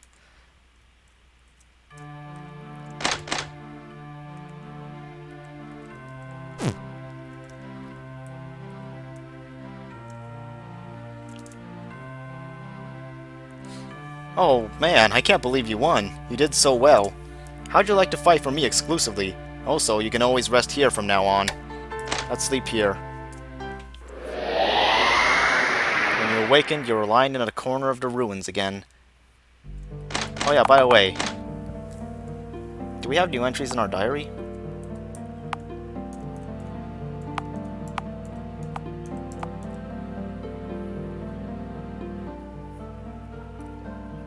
Yep, we do.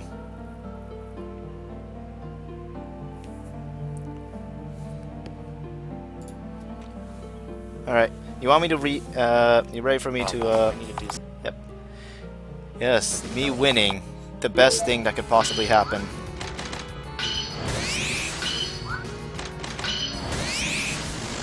We did it! Alright. A memorandum of the story you heard from the Oh. Oh yeah, this is just a recap of what she told us.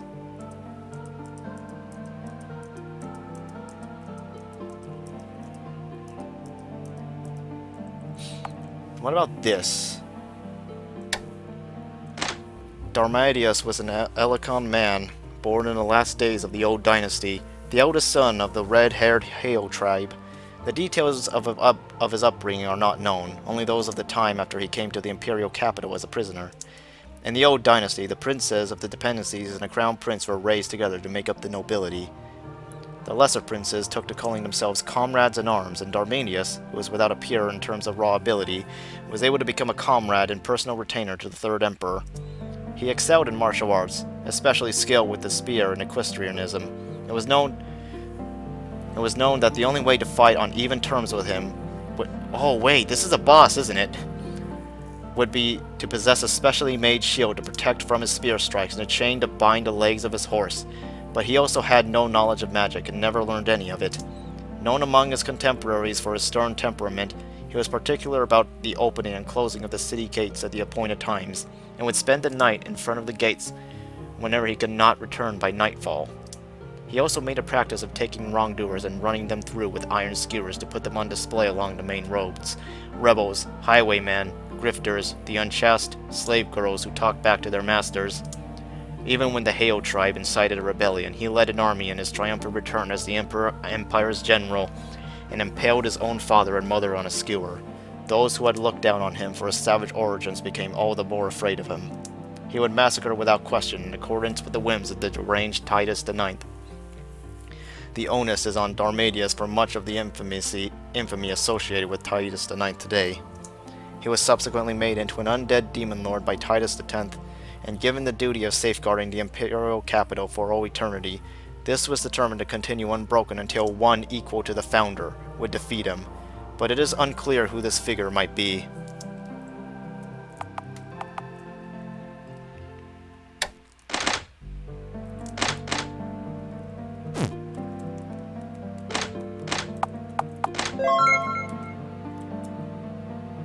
It's really starting to come together now, this place.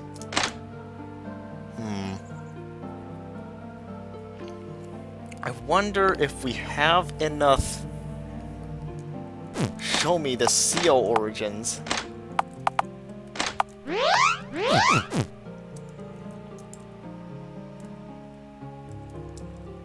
don't know about no seal origins. As you continue walking in the wilderness, you see a large boulder in front of you. It's not just a rock, but a terrifyingly elaborate carving of human eyes and a nose. Investigate the rock. The more you look at the face carving, the more masterful you notice it to be. Despite being carved in rough stone, the closed eyelids look as though they could flutter open at any moment. When you touched it with your hand with that in mind, you experienced a voice being transmitted through your palm. Oh, this place is the giant cemetery. Gravestones, memories, nation of old. If you mean to trespass, beware. After its narration, the stone face was silent again.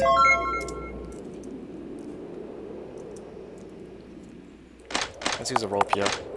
You made a way down by hanging the end of a fixed rope. Now you can move freely up and down the cliff. The rope's number of uses decreased. There is a stream narrowly flowing at the bottom of the valley, but it's shallow and can be walked across. The path continues east to west along the stream. It's chilly here, but how does the forest connect to a volcano and then to a wasteland? Creating a number of small worlds enclosed within the city may have had some symbolic meaning. Ha ha ha, these are funny! Enda seems to be enjoying the snow, running around and catching snowflakes by hand. As you went down the path at the bottom of the valley, you found an upward slope. You can go up to the north side of the valley through here. Before your eyes is a bizarre spectacle. A number of humanoid megaliths are lined up. Some are sitting, some are lying down. Each is of a lifelike craft. However, many of them are weathered and crumbled and lack heads or limbs. They have endured many long years, but cannot stand up to time and are slowly returning to the sands. Examine the stone statues. You touch the surface of a stone statue to examine it. Just then, oh, someone's voice resounds inside your head. It's that of the stone image. We are the giant clan of old. From a bygone era, soon we will leave and return to oblivion. Our race were outsiders in this world. As time marches on, our children's wisdom fades, ancient memories erased from history. You walk through the basin of the wasteland, surrounded by cliffs. Gentle slopes occur in succession. Before long, the haze cleared up before your eyes. Oh, hello. Ahead is a mountain covered in white snow. White and black rocks tower high into the air, blanketing your field of vision in drab color.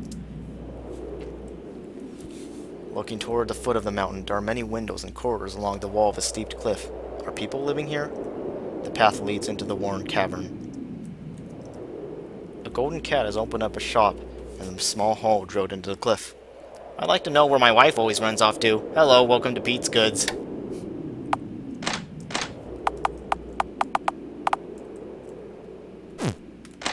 Giant armor! Become unstoppable!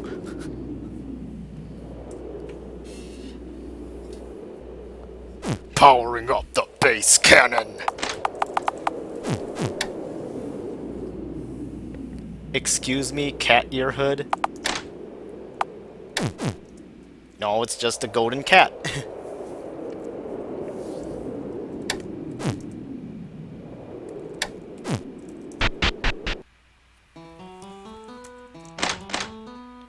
This is a pagan temple, I think, but one that I don't know.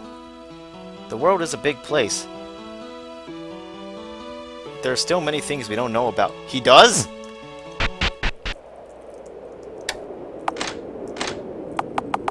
I did not notice that! Oh no! Oh no! So anime of you, Evelyn!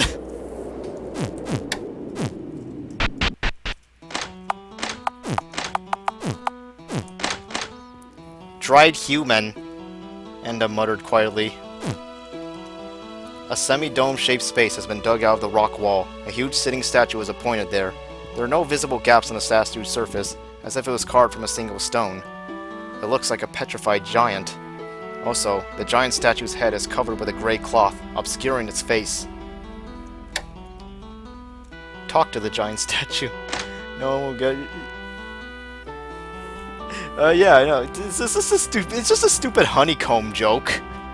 You code out while touching the Colossus, but it doesn't respond to anything.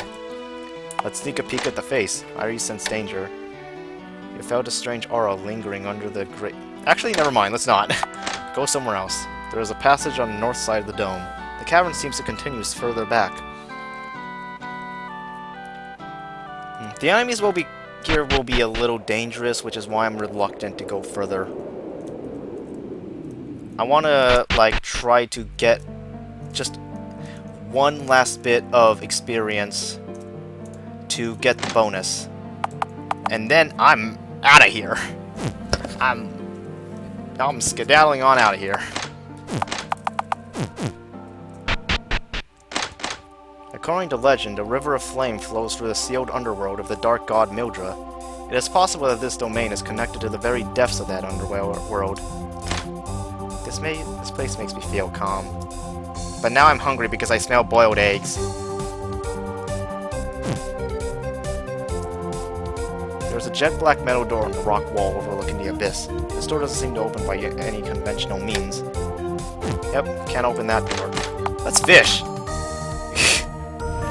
White hot slush flows at your feet. Lava coming in contact with open air solidifies momentarily, then is immediately swallowed by golden flames. Remelts and is washed back into the flow. Sometimes bubbles rise to the surface of the boiling lava and release explosive gas. The burbling sounds remind you of murmurs.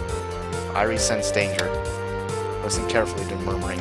The bubbling lava sounds like human words. Find black key, find black key, find black key. As you continue to listen, the frothing intensified. The surface of the lava suddenly crackles open and scatters pure heat. In the middle of it arises a glittering red pair of wings. Oh god, it's a phoenix!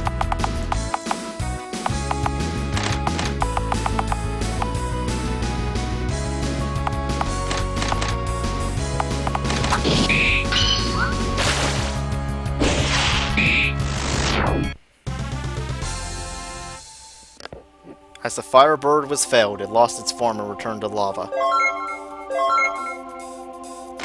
We're so close. But I don't want to do anything too dangerous. This is quite a pickle.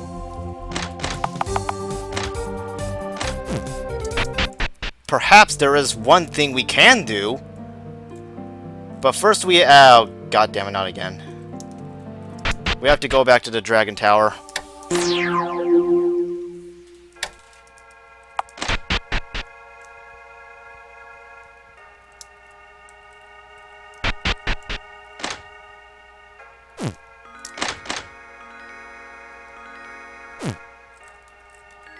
As you boarded the small boat and proceeded through the underground lake, you saw the silhouette of a white island in front of you. You get closer. On a long and narrow island made of white stone, a swarm of similar-looking creatures was wriggling. They seemed to circle some kind of pole protruding from the middle of the island. Land on that. As the boat got close, the wriggling creatures attacked all at once.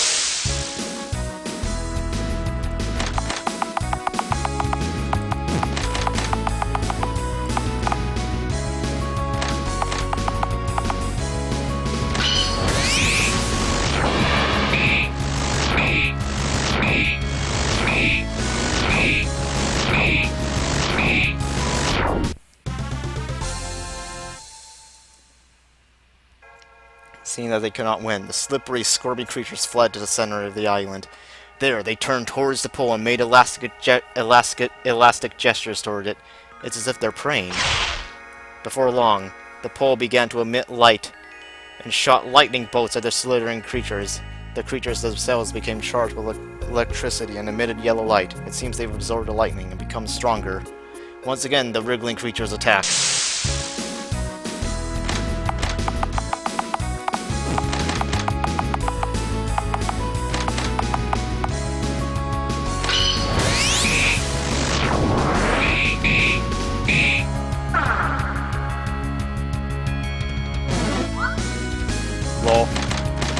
I just fucked them over.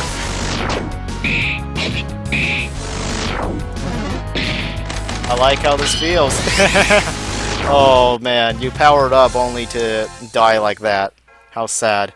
Defeated the slippery creatures. The pole standing in the center of the aisle seems to be a weapon. You pulled it out yourself. Purple lightning, health charm. Found a bag of coins too. And 58 experience points. We did it, finally.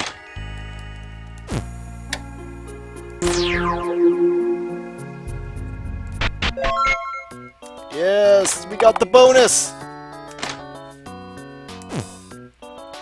I would like to thank me, myself, and I for this amazing achievement.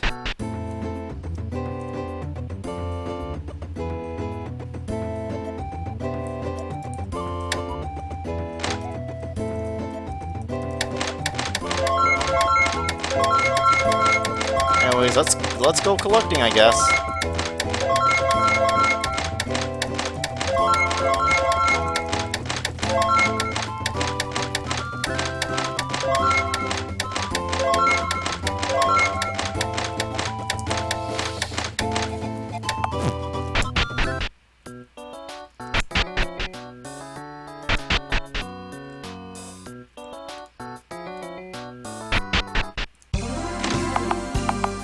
And lets PC does it all night as she sleeps. Nah, I'm not gonna force my computer to do that.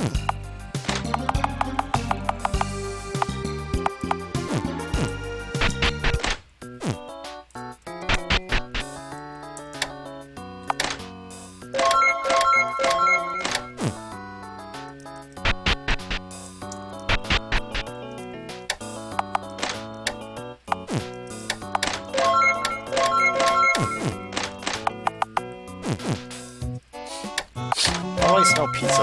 Oh wait, no, it's just a burger.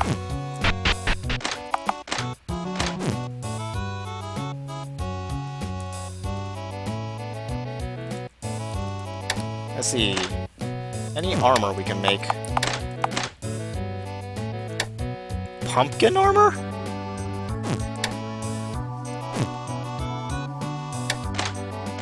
Oh yeah, I didn't check my new equipment. Or rather, any of the new items I got.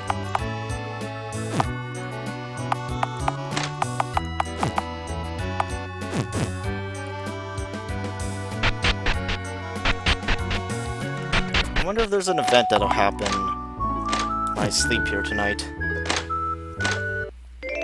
No event? Okay, no event, I guess.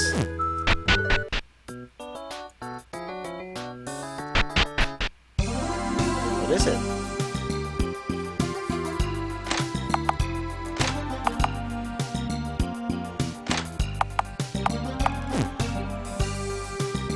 The Infernal Springs?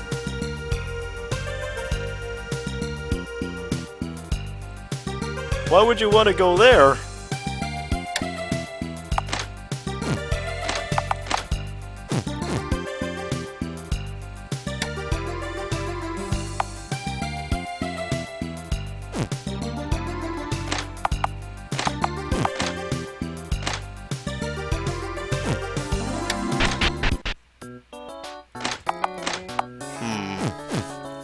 Don't mind the fact that I just rushed my way out of there. There's just something I need to experiment with a little.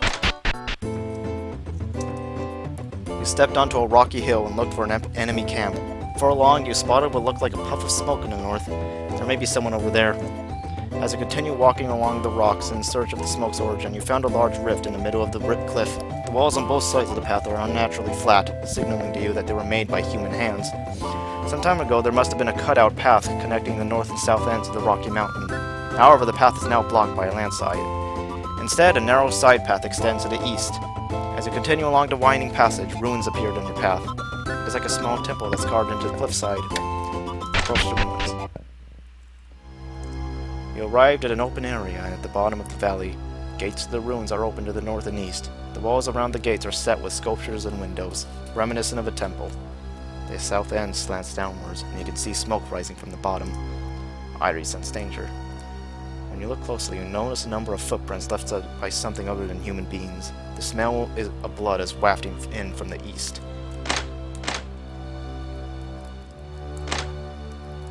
Okay, these two don't have anything to say here. From the poorly lit depths of the ruins, you hear the sound of something stirring. Turn back. You cross the threshold into a large hall. The environs are steamy and smell of blood. The floor of the hall has a number of large rectangular holes with dark red slush collected inside. As you approach, you smell rotting flesh and blood. Something has sunk within the muddy red water. You lean in and peer into the surface. Countless monsters enveloped in thin amnion are immersed in the muddy water. Their limbs are underdeveloped, like those of fetuses, and wriggle in the water. The passage leading north is blocked by a stone door. It seems like it will open if you use the stone key. Yes. This next thing might be dangerous. Gotta be prepared. The light from a lantern on the ground wavers in the dark. The hazy light illuminates a figure squatting and holding its knees near the wall. I extract the darkness from people and provide them with the flesh and blood to create the night. Fairy tales require some manner of evil to be vanquished by the heroes. Like a nursery for nightmares, they must run rampant in all the wilds. He who reaps such a harvest walks the path of the one who would be ruler of all. I will continue to play my role until the day of Argadium's resurrection. Before you knew it, the figure had stood up and was approaching. The silhouetted figure attacks. Demon Lord Ibia. I don't know if I read anything about her. All I know is, she's almost immune to everything, you know? Except for fire, I think.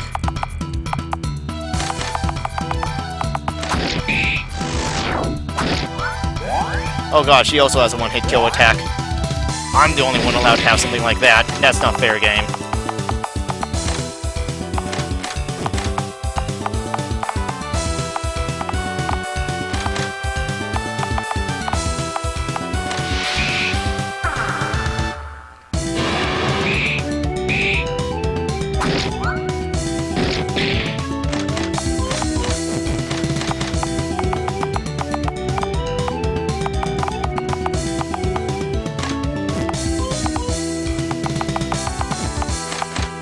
Yeah, I have doubts that I will be able to win this fight, but I might as well try.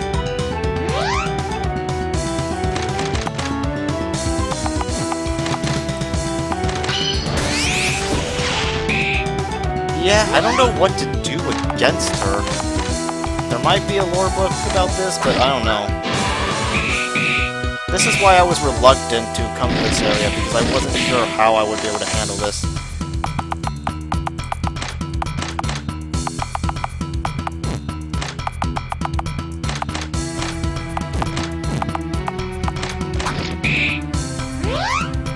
That worked decently against her, though.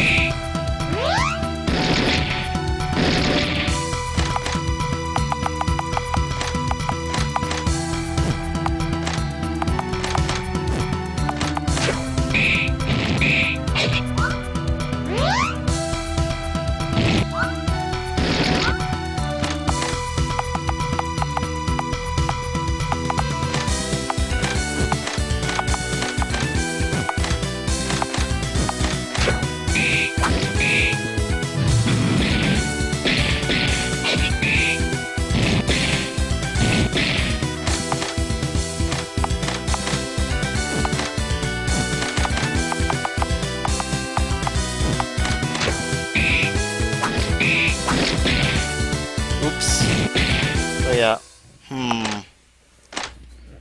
I wonder. Hey, Siphon. You have anything you can do to help? Anything you can do to help us? God, I love how I'm just completely inconsistent with how I pronounce his name.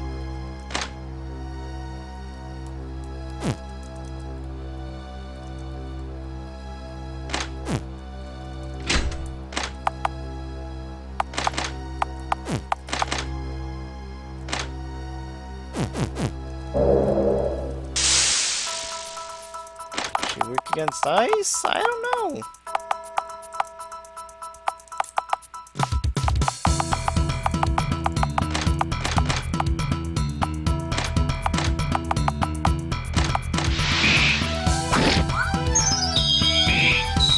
Nope, apparently not.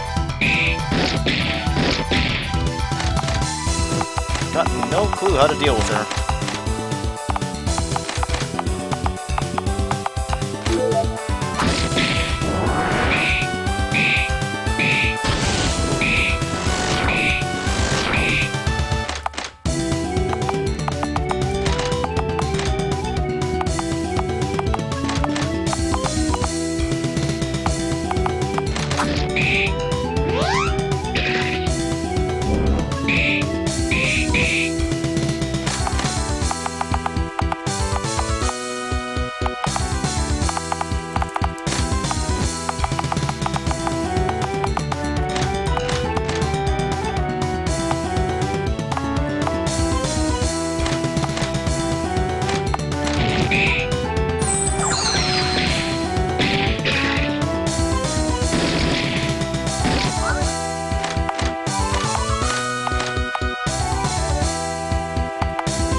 I swear, one day I'm going to discover her weakness, and, like, it's after I've already beaten her. Anyways, Irio's confused. That's gonna be a problem for us, because she just killed Siphon. But yeah, I'm not sure what to do about her. She seems beatable, it's just... I'm not sure if I have anything here that tells us what we can do about her.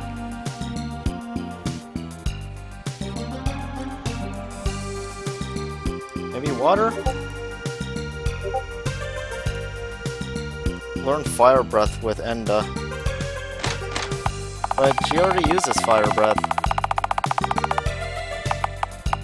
I mean, yeah. But yeah, I'm like, maybe it's fire? I'm not sure. Because fire still doesn't deal...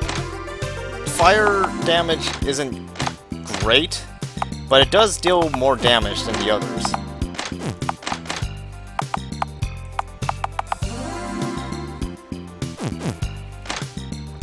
We can try.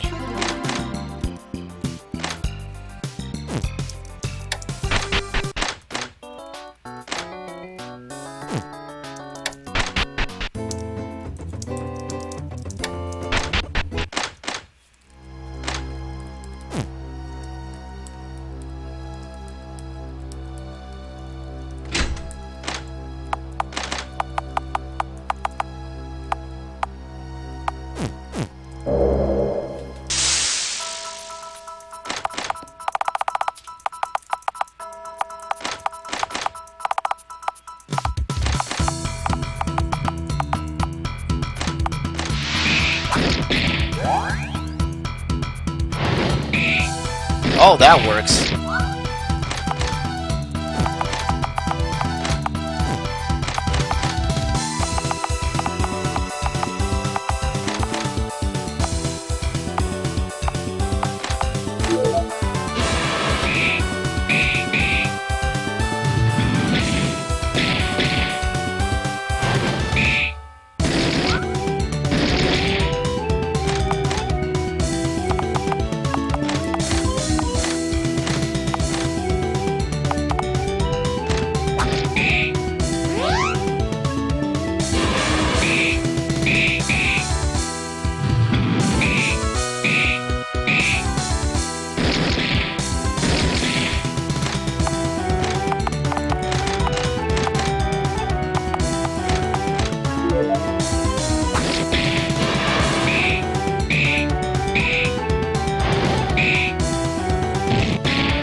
Ugh, damn it.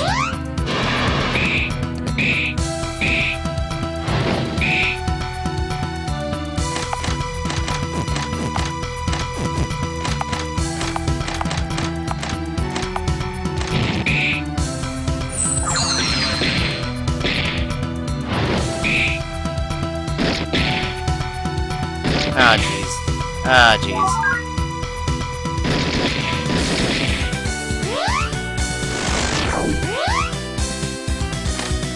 I feel like we have a... I feel like we can do it, it's just... We need more spirit.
Alright, that's inconvenient.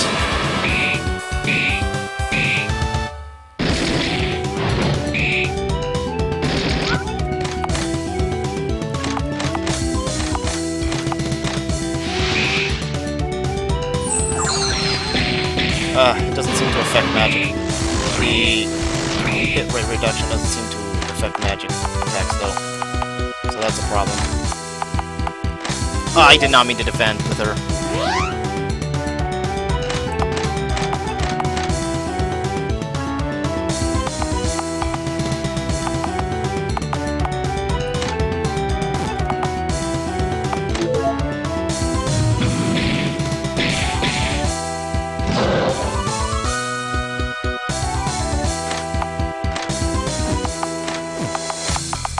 Oh, fuck it, let's just do that. I don't care.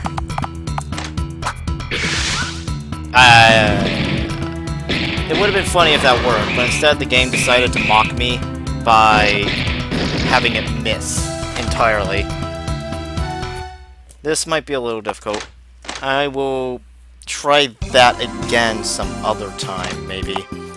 I don't know how crucial it is, and I don't know if there's some kind of lore book I can read that can tell me what her weakness is. But right now, I have food, and, you know, I gotta eat. So, Lambda, do you want me to, like, go on a break and then come back after I'm done eating, or do you think we can end the stream here?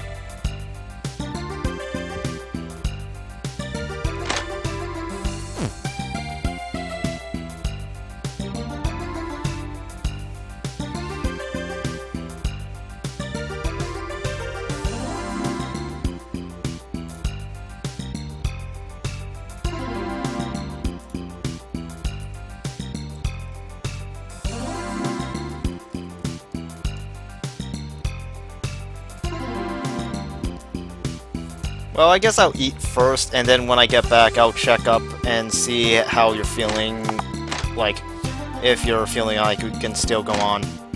So I'll be back.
What video is this?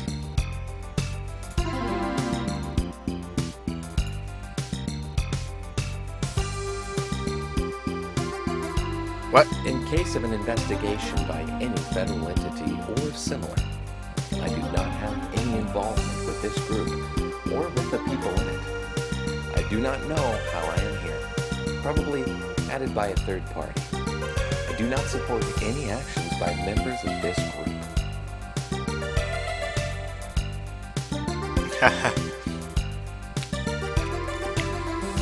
I'm never gonna get raided. As if anyone would want to raid my streams.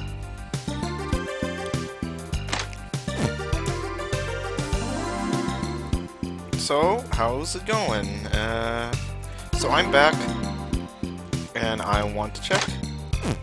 Like, you know, you feeling alright? Think we can go for a little bit longer? I think maybe we can go for a little bit longer. I don't know.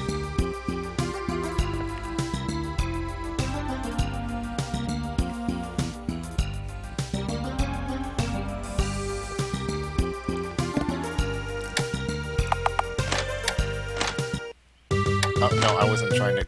No, I wasn't trying to go in here.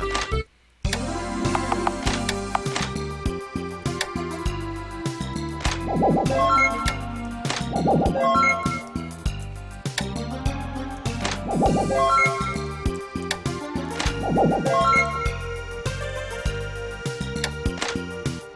I have any revival things? Yes, we have 3 revivals.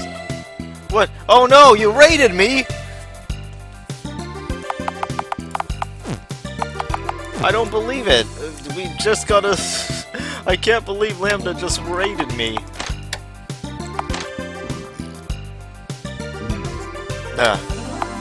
Sorry. Talaria?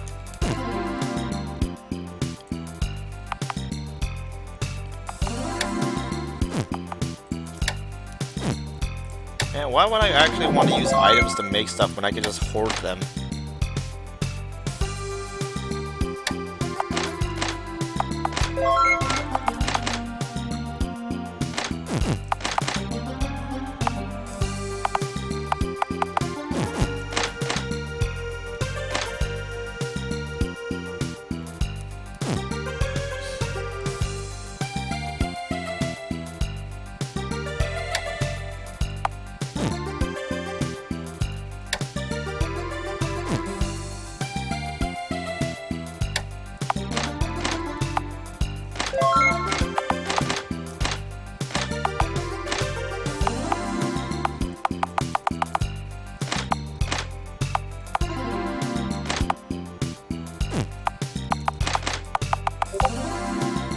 Wind song. That would be useful, wouldn't it? This is our 7th year of the Chili Cook-Off, and we do it once each semester. I like that students are able to express themselves. What? That's gotta be edited.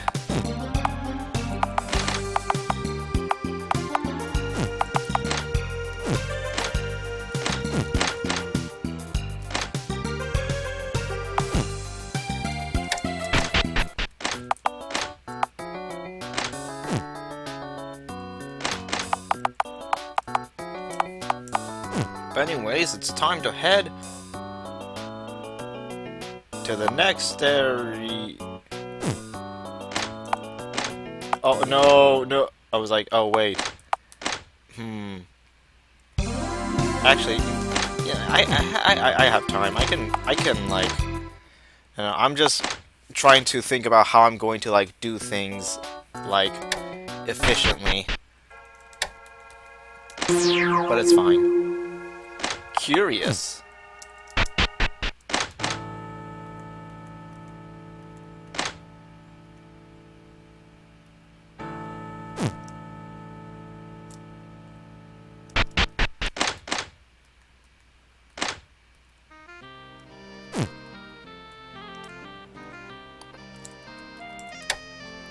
Okay, let's track the footprints. The animal footprints continue northwest. Pushing your way through the trees and stepping into the middle of the forest, you saw a white elk standing in an open area, staring at you. Attack!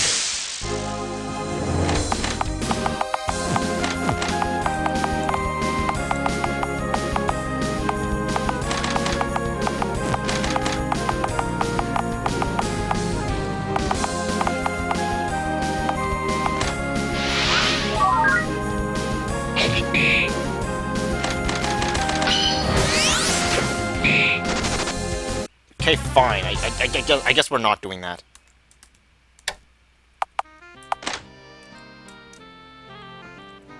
We'll come back some other time. But first, finally, the vegetable plot. Step into. It seems that it was suspicious after all. The moment you set foot in it, the vegetables all bared their fangs at once. We're fighting cabbages, or whatever these are.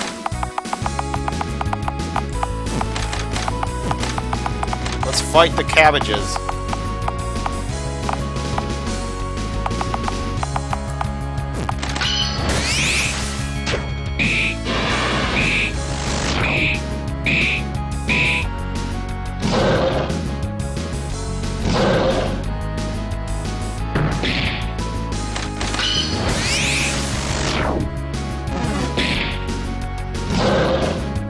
Parsimon's invasion of 2016. Oh no. Oh no, not that. We got 8 vegetables. Chopped up the vegetable. Thanks to that, you were able to get a large quantity of vegetables. Quite the bountiful harvest.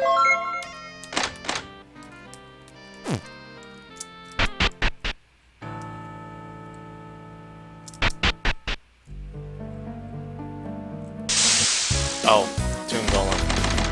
Sucks.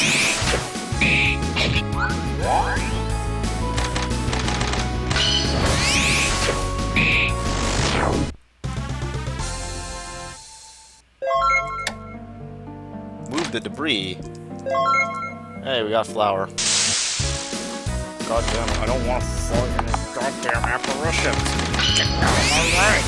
Get out of my way, apparitions!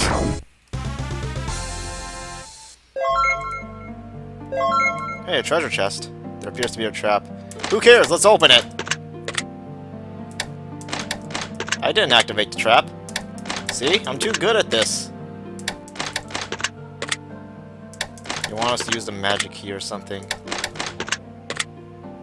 I'm the goddamn thief here. I should be good at this. Fine, you asked for this. Magic key! Cool, we got something out of that. Oh god, it's a giant serpent.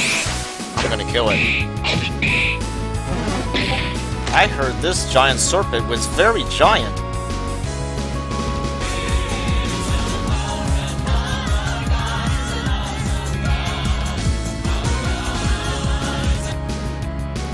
Yes, very good meme. Hey, we got a claymore from that. I shall open it again. Oh, I succeeded this time and I got a magic key out of that. Okay, thanks. So good. Yeah, fucking thanks, game. Thanks. Fucking thanks. Let's step into the rotunda, I guess.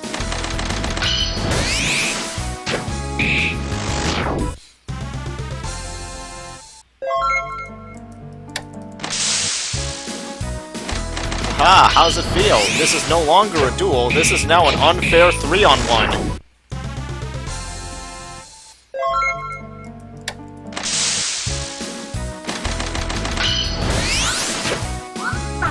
Okay, that was nice. How does it feel?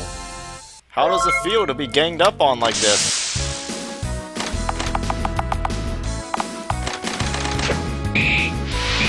Yeah, they're ghosts.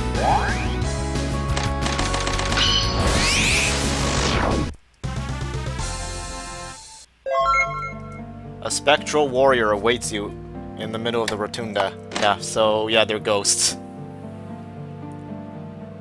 I don't think they necessarily recognize me, it's just they fight anyone who... They challenge anyone who approaches that place, that's all. And you can fight them regardless of whether you enter the arena or not.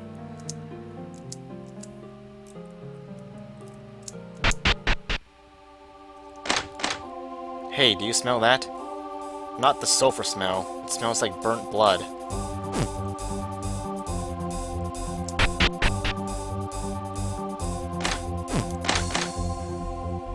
Guess what? Living in a hole is super nice! How many years have the dwarves been in this place? Hundreds? Thousands? All that time without a hint of sunlight. I wouldn't have believed it had I not seen it with my own eyes. Upon reaching the end of the seemingly infinite stairs, you came out to a wide hall. Pillars are lined up all around, and the ceiling is supported by arched joists of delicate craftsmanship. Hollow apertures line the west wall, and a vast atrium can be seen to the east. The stone floor is torn, full of holes, and just all around ruined. This place is a forsaken ruin, or so you thought, but as soon as you reached the center of the hall, 10 or so small warriors jumped out from the shadows of the surrounding doorways and pillars. Stop! Don't move another inch. What kind of person comes from the lower reaches? The ones that should be sealed. They're clad in silver armor, fully armed, and have braided beards. They are all unusually small and only half as tall as a human. On the other hand, they are markedly stout. They are oddly frenzied and seem likely to attack you as things are now. Wait, all of you. However, a dwarf in a horned helmet held his comrades back. He appears to be their commander.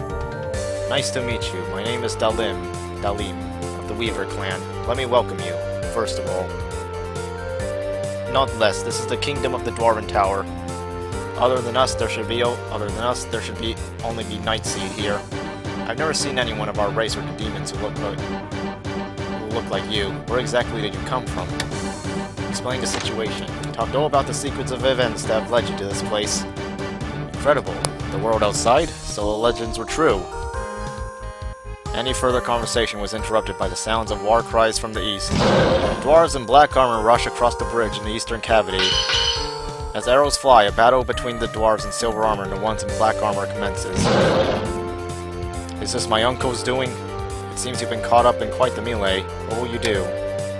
Assist the Weaver dwarves. You joined the fray.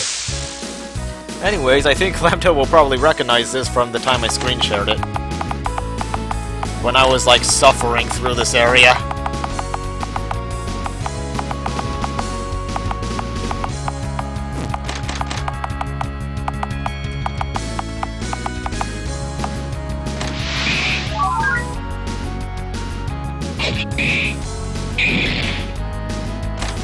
The Red Bear Clan.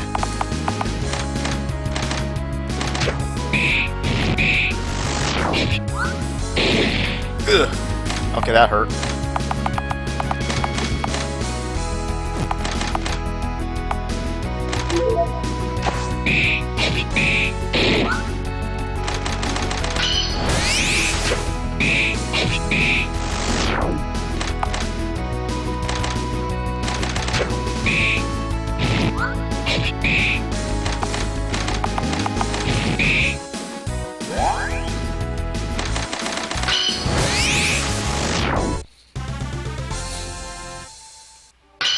Defeated the dwarves in black armor. They go over the bridge and flee east. The dwarves in silver armor try to give chase, but a clash of thunder booms from the other side of the bridge. Don't chase too far. You'll be an easy target for their artillery. But anyway, you helped us out back there. You have my gratitude. Consider yourselves guests here. You asked Dalim to brief you on a situation. We've been fighting against our fellow dwarves since some time in the remote past. There is the matter of a ring. The ring, the mark of the royal family, is so beautiful that anyone can be captivated by its temptations. When my father became king and inherited the ring, my uncle envied us. He claimed sole possession of the eastern part of the country and challenged us to obtain the ring and the throne. Since then, we, the Weavers, have been at war with my uncle and the Black Iron clan. My father and uncle, brothers, what a disgrace for them to be killing each other like this. My dream is to find a swift end to the war and unite as one in our quest to reach the outside world. I wonder if you'd be able to perhaps lend us aid. We've been deadlocked for some time, but things may be able to progress with outside help. From here on out, you can participate in a dwarven conflict. The blue points are controlled by the Weaver dwarves, and the red points are controlled by the Black Iron dwarves. You can explore more of the area if you participate in battles. Yay!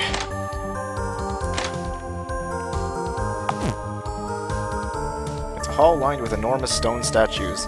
Each statue is holding an axe in a stern expression. Weaver sentries are posted here and there. To the northwest is a stairway to the upper layer. There's a locked door. Open the lock. What's in here? Success. The inside of the room is divided to create a passage extending left and right. I sense danger. Scattered human bones are visible in the corner of the left passage. Where did the human bones come from? Let's go to the right passage. Follow the left passage. I see that little mark there. Treasure chest. Yes! Yes! Yeah. Yes! Ha ha ha! Yes!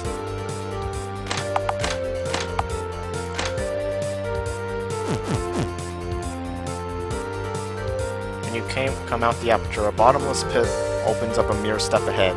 This is up on the protrusion in a huge shaft. The white stone bridge appears as a mere horizontal line floating into the darkness. Surveying your surroundings, you see another protrusion some distance to the east. If you're good, you can use some tool to travel there. However, the protrusion nearby is cracked and may collapse if you're unlucky. If it does, there's nothing but darkness below. Let's not.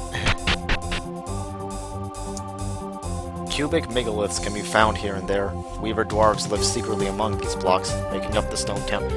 Black key, black key, black... what?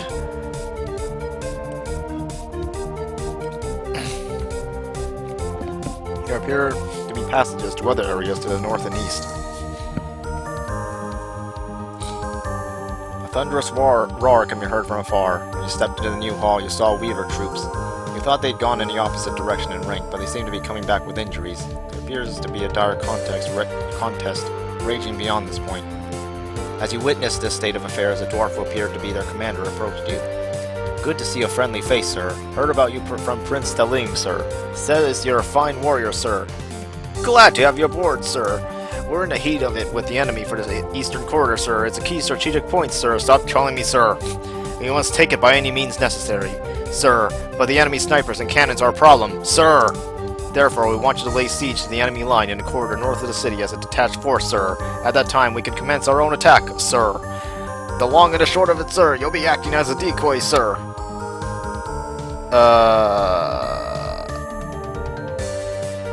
Okay. Give him hell, sir.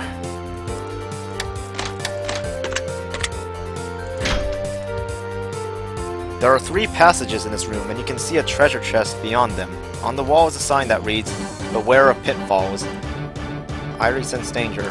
The left passage is dirty and riddled with what appear to be stones or bone fragments. The center and right passages are clean and uncluttered. But could that have something to do with pitfalls? Let's go to the left passage then. Yeah, no pitfalls, I'm the best. We're getting some good items out of these. Oh yes, this is nice. Really, very, truly nice. Couldn't ask for a better reward. A narrow tunnel winds extensively. As you continued walking along it, you eventually hit a dead end. The striped pattern of the stratum can be seen on the exposed crust of the earth. Can I use a pickaxe? Oh, we gotta press this. Oh, we can dig here.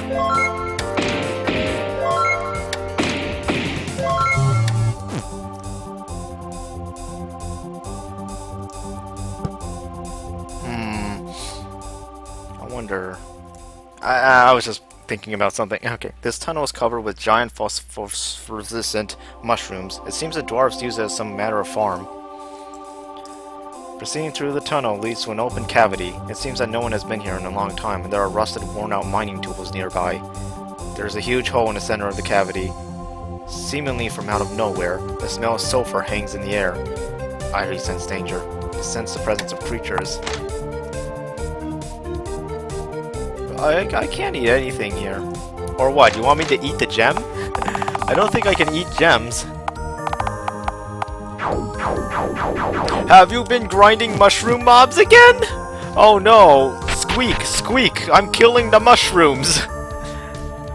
The stone walls are blanketed with doors and windows to dwellings. This hall appears to be used for dwarven residences. There are passages to the other halls to the east and west. Our enemies are cowards who only use strange weapons like explosives and automatons. Our king, Arbalin, is a benevolent ruler. He has defended his throne and won various battles for more than 300 years. Despite appearances, though, he is rather paranoid. He can't even relax around Prince Dalim. At the bottom of this country is a passage to the outside world, but whenever I try to go through, I always shrink back. Red sparks are scattering in the darkness with a hammering sound. This is the Weaver workshop. Talk to the craftsman. Who are you all? Need something?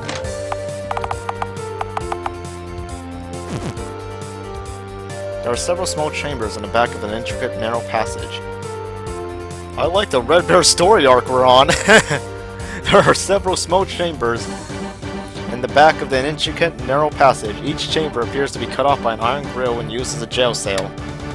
A dwarven jailer seems ready to abandon his post out of boredom. Listen to the jailer. I don't have anything in particular to talk about. Oh, okay then. There is a large well in the center of this hall with a dry wind rising from below. There is a big hole in the ceiling, and the wind seems to be passing through somewhere above. The well has a balcony protruding out, and there's something like a wreckage from a machine placed there. There's also a gate to the north, which is guarded by Weaver Dwarf sentinels. Need some rope here? No. The passage on the east side of the hall is blocked firmly with a massive quantity of stone. An old dwarf soldier sits nearby. This passage collapsed in a battle long ago, so it's not in use now. Seems the enemy stronghold is on the other side. It's probably best to move the throne west rather than be so close to the enemy's front line. His Majesty is a prideful man who has stubbornly declined to do so since long ago. At least I can protect this place. So he said. You don't seem to be able to go down this path. Double doors gate set in the wall is guarded by Weaver Dwarf sentinels. Beyond here is His Majesty, King Arbalin. Though you are a guest, I cannot permit you to pass. It seems impossible to go past this gate right now.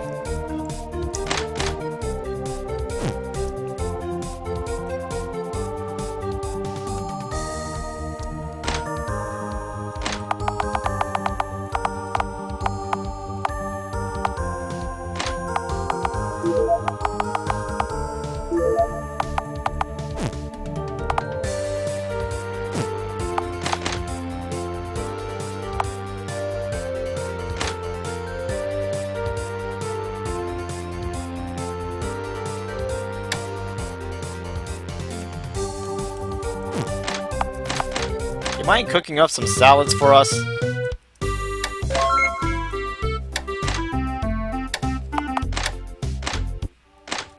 Yeah, this is it. This is what I'm talking about. We made a salad, and guess what? We're gonna eat it to restore MP.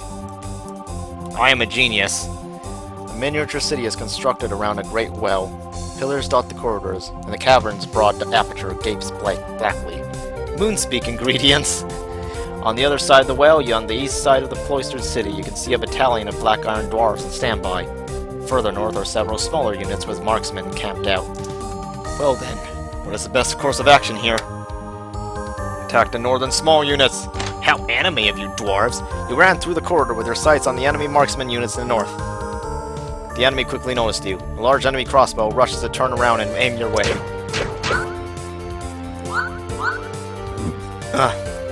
Alright, everyone avoided. You struggle through a hell of arrows and move to thin the enemy unit. Now we must kill the snipers!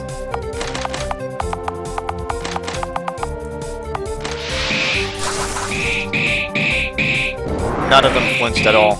I'm disappointed. This is gonna hurt.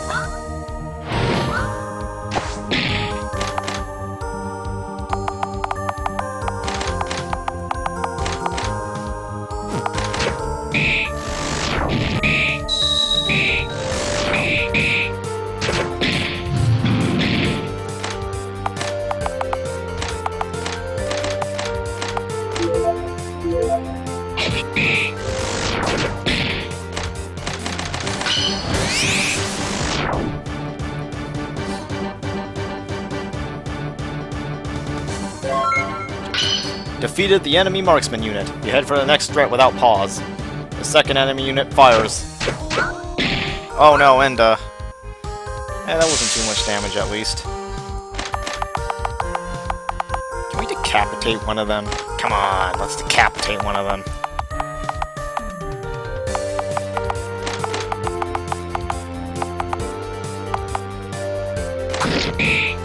Oh yeah, we did it.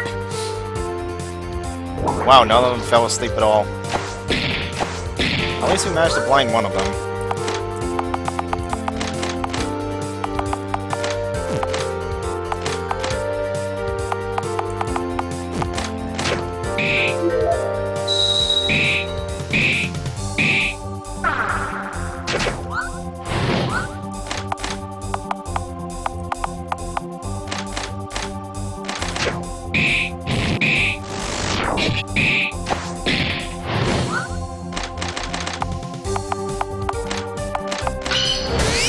Oh my god, these misses are very...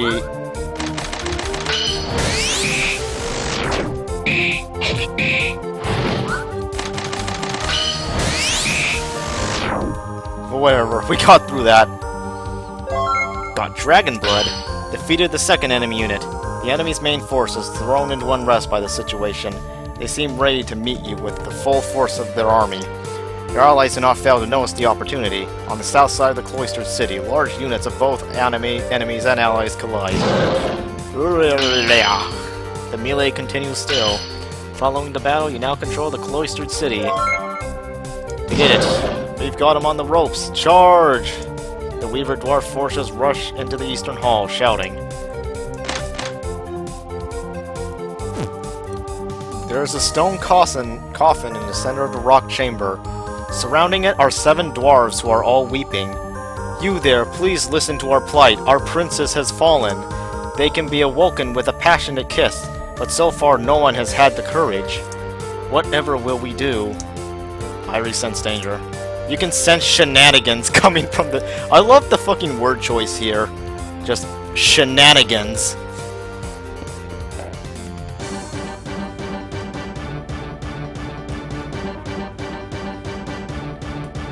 Hey Lambda, you want to take a guess as to what this is going to be?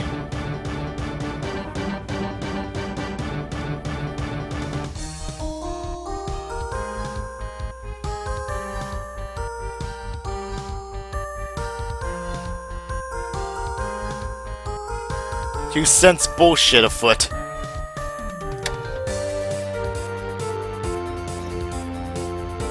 Oh, Glaive, you're back just in time for this. Who will do the kissing? You do it. Kaliha brought their face close to the coffin. Oh my god, just then a burly arm thrust out of the coffin, grabbed Kaliha's face and gave them a passionate kiss. Such a tempestuous smooch. Kaliha's lungs are depleted. Kaliha has fallen. Whoa, the fire within. Oh, the princess has awoken. For 2,000 years I have searched for love. Tonight my kiss will fan the flames of passion. It seems that the princess was in fact a garden variety sicko. Come, bowl me over with your kiss. You know, I do feel like this joke is a little risk. Perhaps, maybe, just maybe. I'm not sure. Complain to the 7 dwarves. We ain't fooling around. Huh? Nobody wants to do it. Get the hell out of here. Wahaha! Scared? You ignore them and left. Yeah, they don't really have any comments on what just happened there.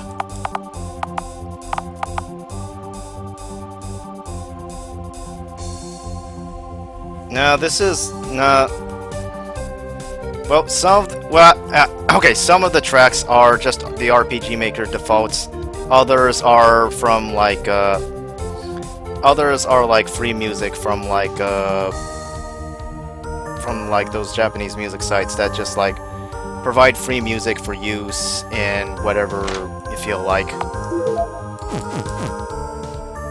The theme that played earlier was like just one of the RPG Maker defaults. Anyways, I'm not doing that because I do not want to engage in any sort of kissing contest. Like, period. battalion of Weaver dwarves is about to swarm and destroy the Mithril Gate. 10 or so dwarves are swinging giant mallets down at the gate, but the gate seems unlikely to break. There's an enormous silver gate on the northern wall. It's tremendously strong and unlikely to be opened by any means. Yeah, we ain't opening that shit. Alright, this next part might be dangerous. Let's cook up some salad!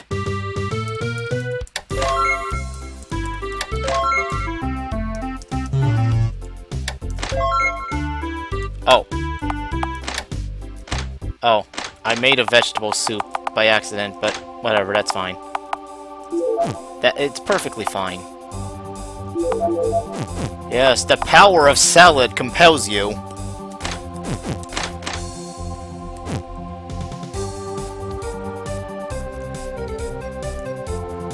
Are you still with us, Lambda, or have you been taken away by the... Or have you been taken away by the machine red bears?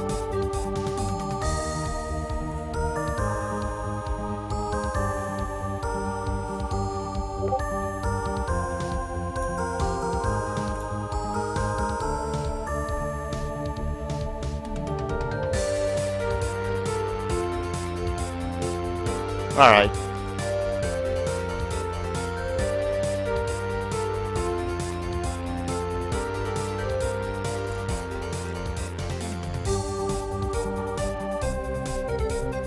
Seal. Alright, let's do this. From the passage on the east side, you peered into the hall, looking out onto a large log bridge and a large shaft. Black-armed dwarf soldiers are waiting between floor-mounted gun batteries. The enemy hasn't fully sussed the situation yet. Oh god damn it.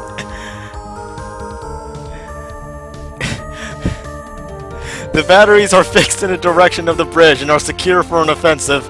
Also, ammo sacks are heaped up in the surrounding area.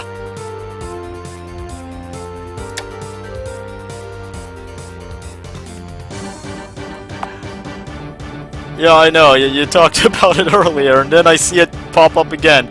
They haven't sussed the situation. I don't know if that's intentional, though. Maybe just poor word choice? I don't know.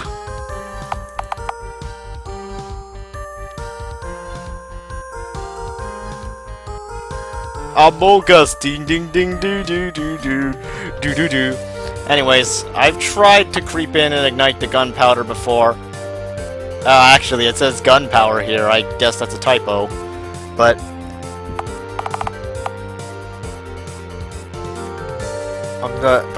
like, I always failed.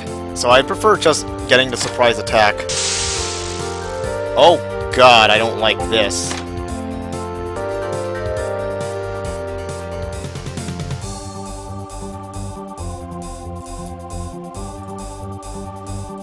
My thoughts?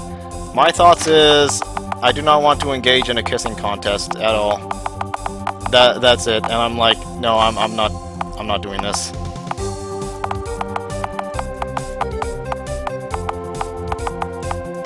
Can we decapitate one of them?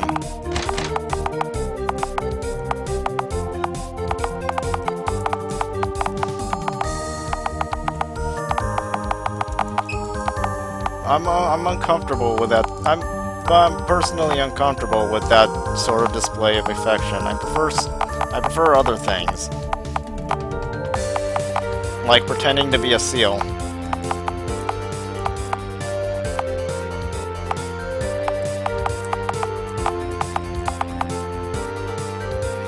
I'm trying to think, what would be the best?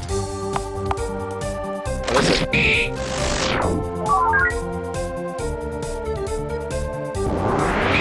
I can't believe none of them only one of them fell asleep. That's disappointing. Very disappointing, I would say.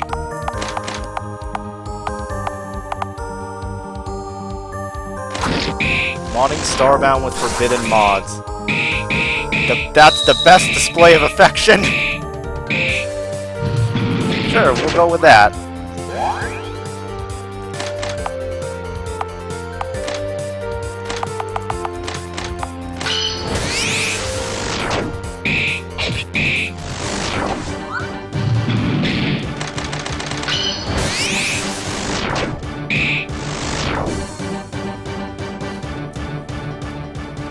wiped out many enemy dwarves. However, there are still quite a few of them, and they gradually surround you.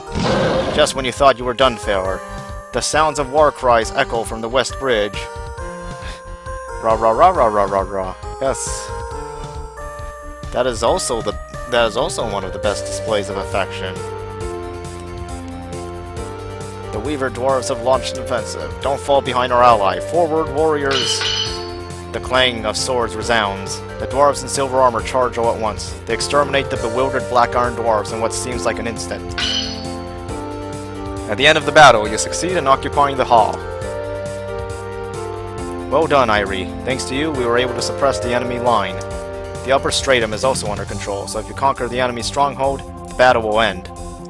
Before then, won't you please receive my father, the Dwarf King? I wish to tell him of your good deeds.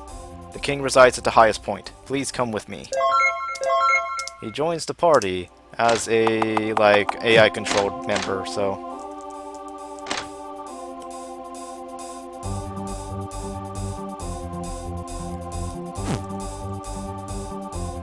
This room is being used as free range for pig and mole hybrids. Apparently the dwarves have made some sort of ranch here. In the center of the room where various materials are piled up is some sort of huge iron bird cage. A chain connects to the top of the cage and extends upward. EDA? Nah, her name is Irie.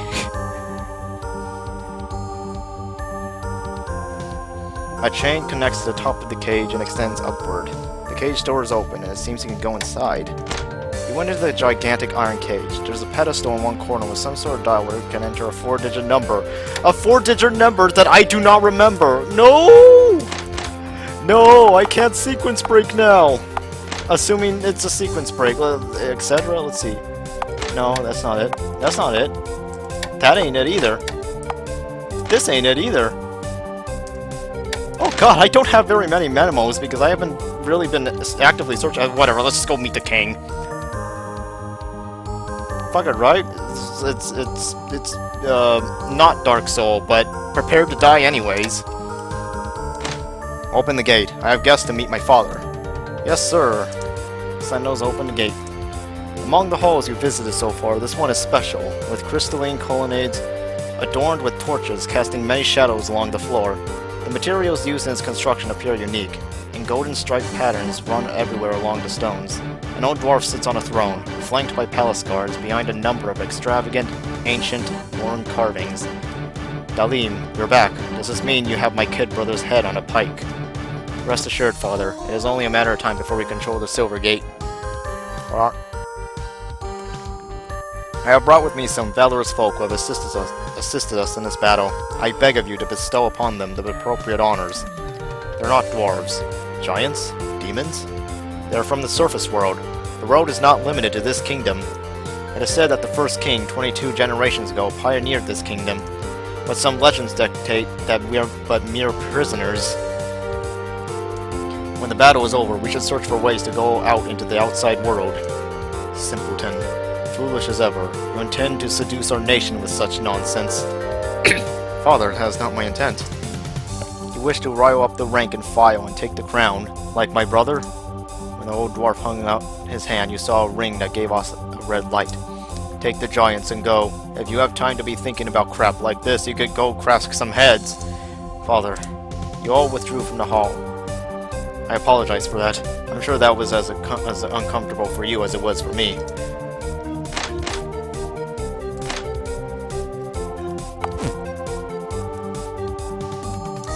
Oh, what about the prison? It's me. Anything out of the ordinary to report? Ah, Prince Salim. Nothing to report, sir. Well, actually, one of the prisoners of war had this scrap of paper. There's numbers on it. 1593? Yes, that's the one. That's the one. Let's use it. Let's use it. Let's go, go, go.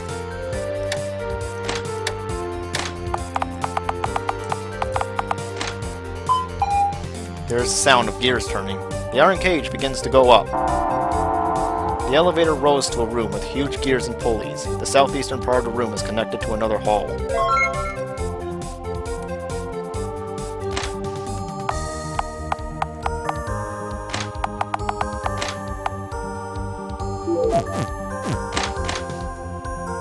If we overthrow the chief, My Uncle Meeble. There should be enough to end this. He should be somewhere in the upper region to the eastern part of the kingdom. This hall appears to be a black iron residential zone. Long, narrow, idiosyncratic stone buildings line up east to west. Dwarves hurriedly go every which way in the streets of the underground town. Some try to escape with their luggage in tow, while others remain resolute in their resistance to the bitter end. The enemy seems to sense imminent defeat, seeing as they are mostly rushing for the gates. On the south side of the hall is a silver gate that occasionally shakes from impact. Next to the main gate, you see a mechanism for operating the gate. Black iron dwarf warriors are guarding it, and it seems unlikely that they'll let you near. In the center of the group is a dwarf standing on a humongous odd machine, giving an address. That's my uncle, the enemy leader, Meeble. The enemy leader is addressing the crowd with exaggerated gestures. Hee-ho, dear friends, behold my latest invention. At his feet is a horseless metal carriage that has been converted into a machine with spines and metal pipes fastened to it. Its steel armoring is completely invincible. It won't take even a scratch. It even has a miniaturized cannon, destructive power, and unrelenting momentum unparalleled in history.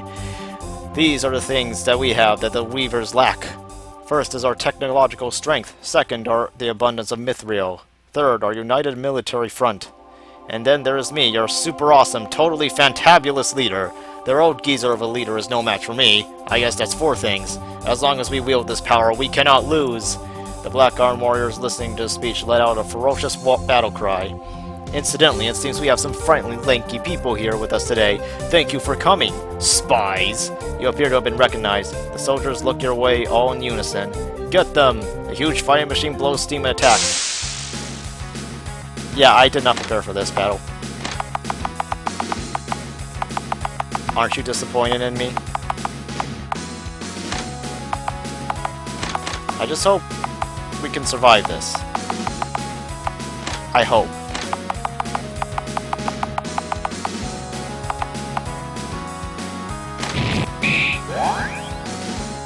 Oh. Yeah, I used the wrong thing. Oops.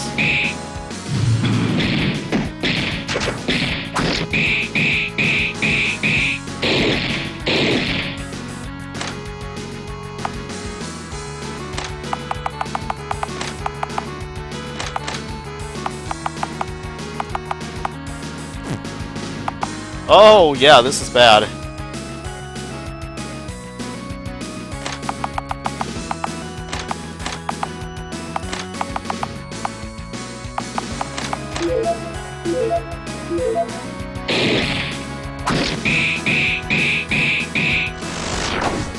At least one of them is dead.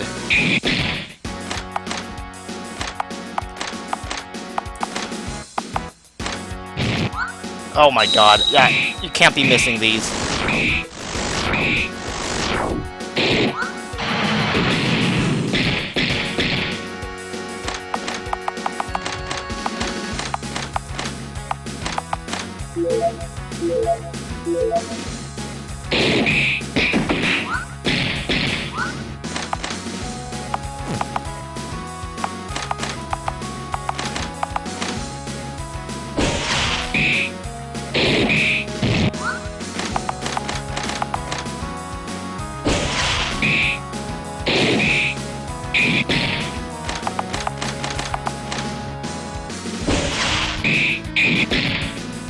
Oh shit, that's not good.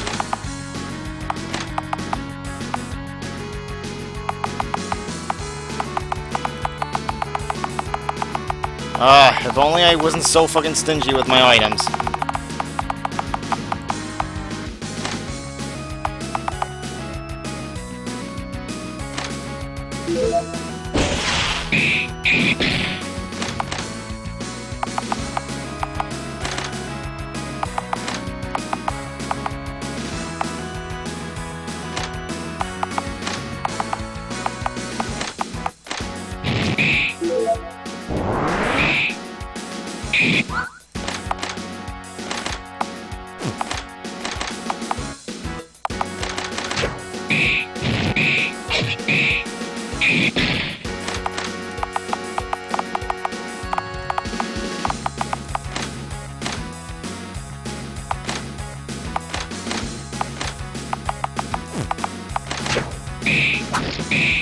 Oh, what?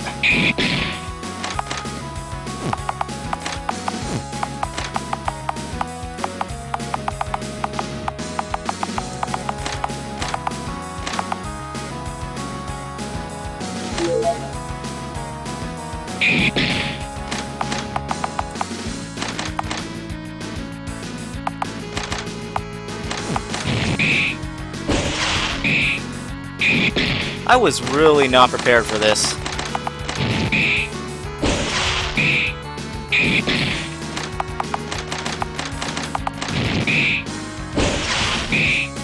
Come on! How much health does this goddamn thing have? Die already!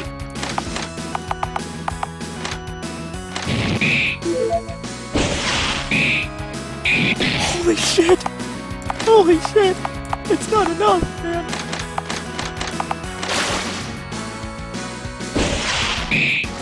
Oh god, finally! Oh my god! Holy shit! That could have been it! The subterranean engine was destroyed in a puff of black smoke. What? And then it exploded in grand fashion. In the ensuing chaos, you break through the Black Iron Warriors and grapple with the gate's mechanism. When you shift the lever, gears start rotating and a mithril gate slowly opens. Weaver warriors rush through the opening gate and attack the Black Iron people. Before long, the one-sided fight was over. You succeeded in taking control of this hall. We've crushed the enemy's main force. Unfortunately, it seems we let my uncle get away. We'll send a select few of our best soldiers to the upper layer to mop up the remnants. We'll go up as well. Let's, use this and save. Because that was a close call. You begin to investigate the workshop without the craftsman knowledge. Try your luck. Success, you are able to find mysterious blueprints. Create cannon arms with craft weapon.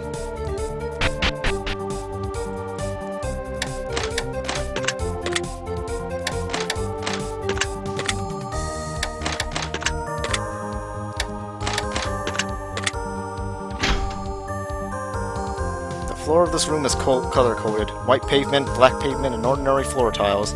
You see a large treasure chest in the back of the room. I sense danger. The floor in this room appears to be trapped. It seems the traps will activate if you step on the wrong tiles. Trace your character's path with the cursor. Obviously, let's see, if I remember correctly, it's the white shiny tiles. I can't tell what the colors are, but it's these ones that are trapped. When you open the... Yep, yeah, we got a lot of things. Lark's Travels. But let's go back in there. Now we are going to deliberately fall in the trap.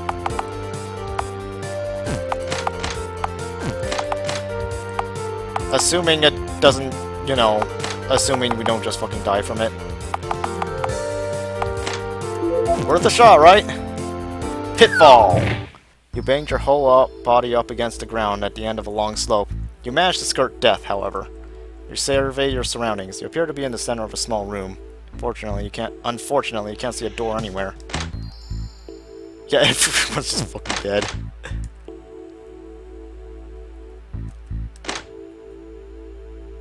What a hellish place. This is a place to execute wrongdoers by starving them. Somewhere there should be traces of the work passage from when this room was made. Ugh, I hit my butt when I fell. Ouchies. Let's use a lantern. You found some items among the dwarven bones. Silver kimono, dwarven memo, and 2 mithril. Yeah! Yeah, yeah, yeah, yeah. Yeah, yeah, yeah, yeah, yeah, yeah! I'm getting all the really cool items like, these things, and these other things, and this other thing, and stuff.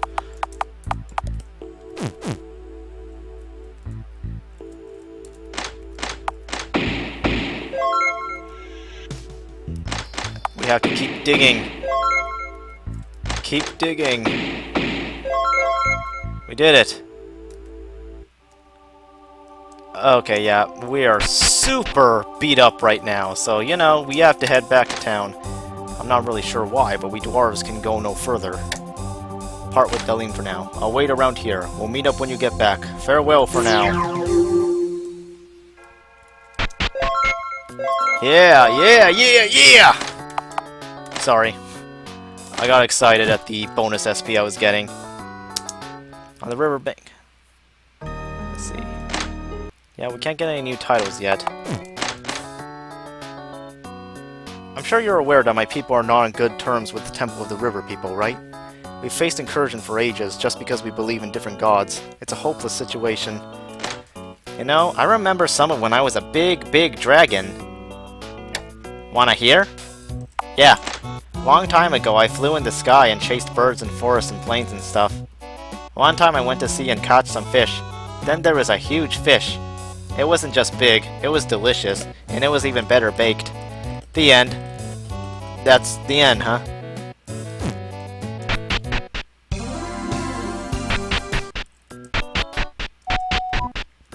But there seemed to be some new stuff now. A little bit of new stuff. And there appears to be some sort of event going on at the temple. So I think let's see. Maybe I will go to bed in game, and then I will go check out what's going on. Well, I mean, first I will go check out what's going on at the temple, read one of the new books we got, and then like go to bed, see if there's an event when we sleep in the game, and then that'll be it for stream. So how's that sound, Lambda?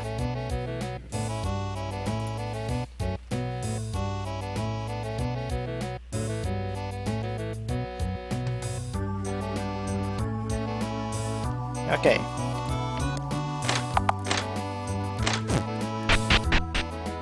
Two poor men had begun to quarrel. That's my bread, thief. Hands off. Quit playing around. You're trying to steal mine. Stop fighting. I can and will kick you out. Shut up, you old bag. Although their reason for fighting is trivial, they seem unwilling to back down, even though it's thrown their whole surroundings into silence. Stop the fight. You moved in to stop the fight, but someone broke in before you. Stand down, please. Huh? Who's this old dude? Do not lash out in hatred, even if you may be frustrated by unfortunate circumstances. You have been given a trial to endure. You don't leave anything out, do you, windbag? Yeah, stay out of this. Man, his face is scary. Two men turned in anger toward the one trying to stop them. They raised their fists. He is undaunted. He's strong. Had enough? I said, have you had enough? Frightened by a sharp rebuke, the men leave the temple without another grumble. A woman is talking. Okay. Yep. An old man with an impressive appearance hangs his head and prays solemnly. Although he is dressed like a knight, his armor and cloak are patterned with sacred designs. How go things? Anything I can do from one humble servant to another. My name is Balsamus. I am a humble priest from the great temple of Yu-Frey. I have been ordered by His Eminence to find out what happened in this land. You come from this land. Would you be able to tell me what's going on in the town? Tell him. He told the old priest about recent happenings. I see, so that's how it is. You have gone through much hardship. For all that, surely the gods will give us salvation. If you'll excuse me, I must move on to pay a visit to the Duke's mansion. Having said that, the old priest went his way.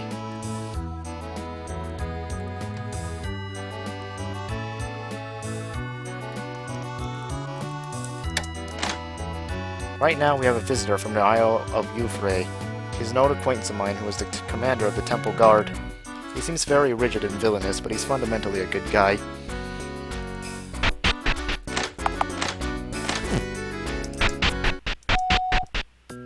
What's going on at the Duke's mansion? Deeply sorry, but we have arranged for a visitor already. The High Priest from the River Temple on the Isle of Yu-Frey, Balsamus.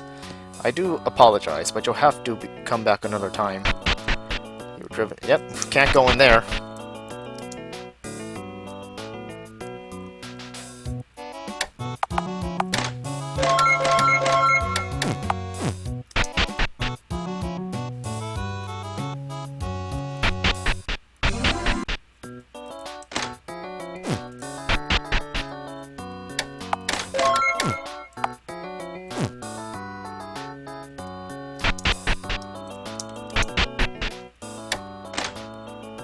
Oh, what? Oh, wait. There's some new dialogue there. Since the olden days, the Temple of Euphoria is seen as conjurers as the enemy. In the West, where the temple holds much power, you can be executed on that one premise. The reasoning is that our magic originates from the Archaean Empire, which was destroyed by the gods. They hate and fear everything involving Archaea. The ruins are no exception.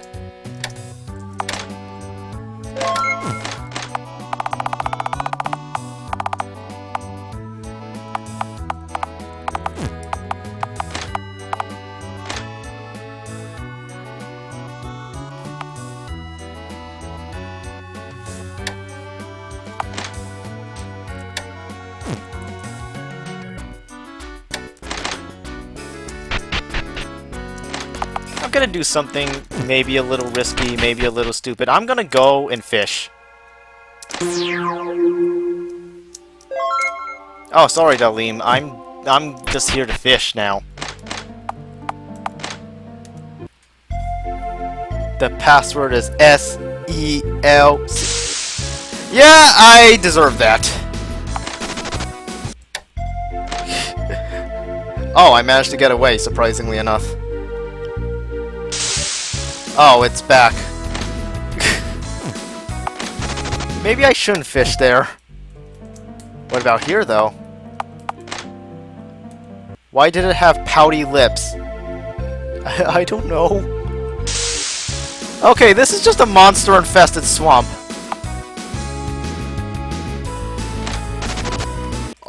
Oh, that's third eye. Yep. What if I fished over here?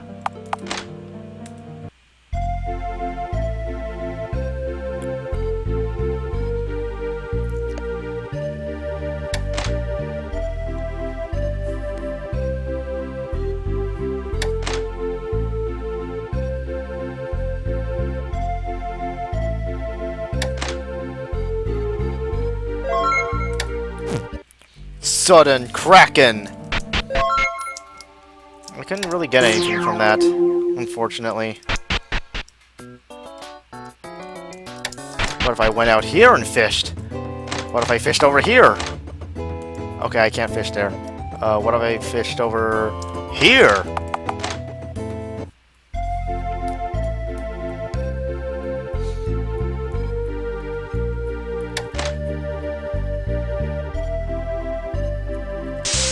God fucking damn it, why are you everywhere?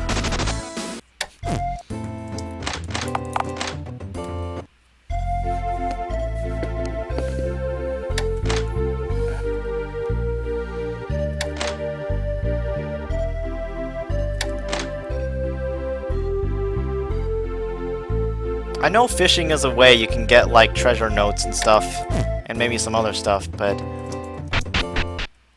Let's see, are there any books I can buy from you? Child's Myth, River Scripture, General History. You can probably read that, right? Alright, I'll read... let's see...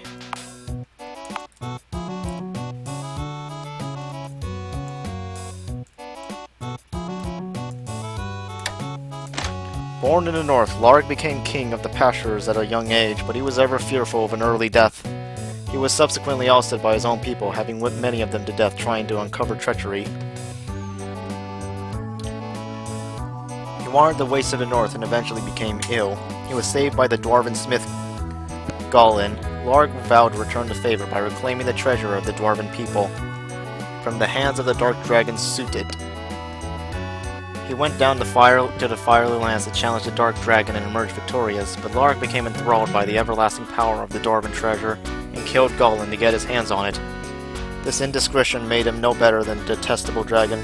Unable to find peace in his twilight years or in death, he eventually made his way back to the Land of Fire, where his soul was imprisoned by the newcomer Titus and gained immortality amid never-ending agony. This is the tale of Larg and his travels.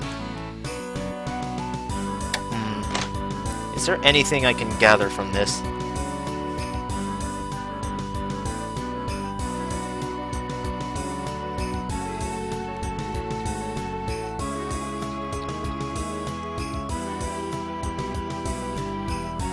Oh, necromancer, not newcomer.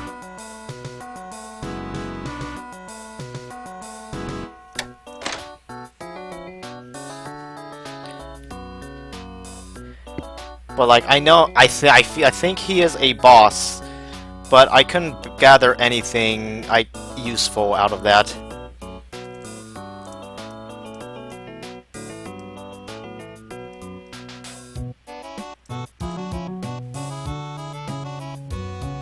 Yeah, new to Smash.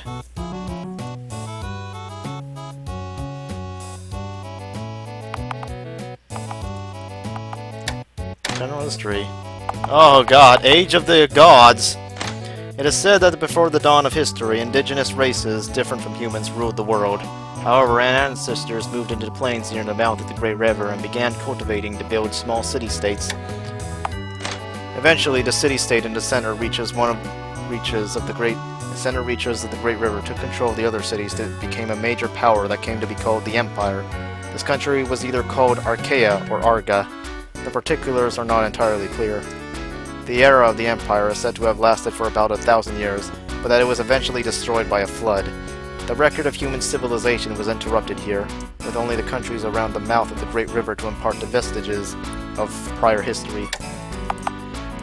This era can be divided into two halves. The first half is the Warring States period between small to mid-sized nations, and the second half involves incursion from outside forces.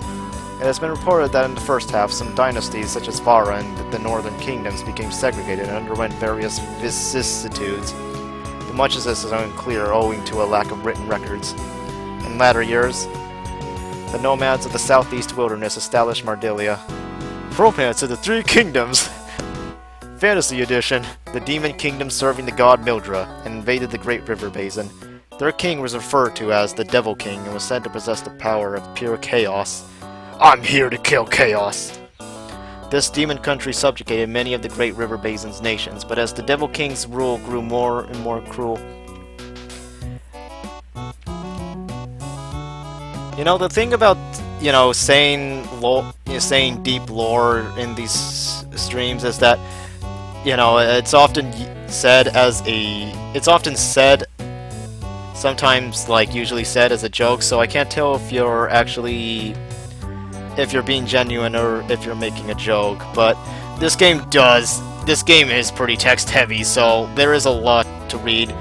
Some of the lore I read doesn't seem to be connected to the plot at hand. Mostly the world map. Like, the world map I read about all these other countries, I haven't seen... Oh, okay, you're actually serious. Alright. Alright then. It's just because, you know, I'm so used to that supplementary Lambda Vadi lore. Yes, indeed. I'm just so used to that being said as a joke, but yeah, this game certainly does have a lot of stuff. Has a lot of backstory. This demon country subjugated many of the Great River Basin's nations, but as the Devil King's rule grew and more cruel, insurrection became more and more frequent, with the various provinces central to Siwa forming an alliance to oppose the Devil King. Eventually, a great hero discovered the sword that would slay the Devil King. In that same year, the Devil King of Mardilia was killed in combat.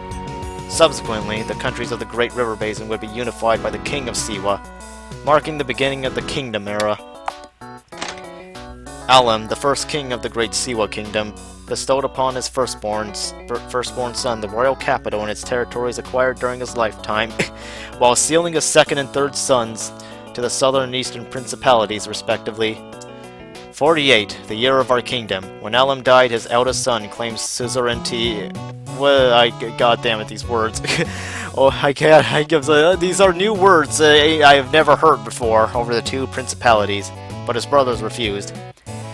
Thus, the Great Siwa Kingdom was divided into 3 states: West Siwa, the Nest Dukedom, and El Padilla. 87, the year of our kingdom. A war of succession over the West Siwa throne occurs. 102, the year of our kingdom. The 3 nations established territory close to how they are established today. 148, the year of our kingdom. The War of El Padilla.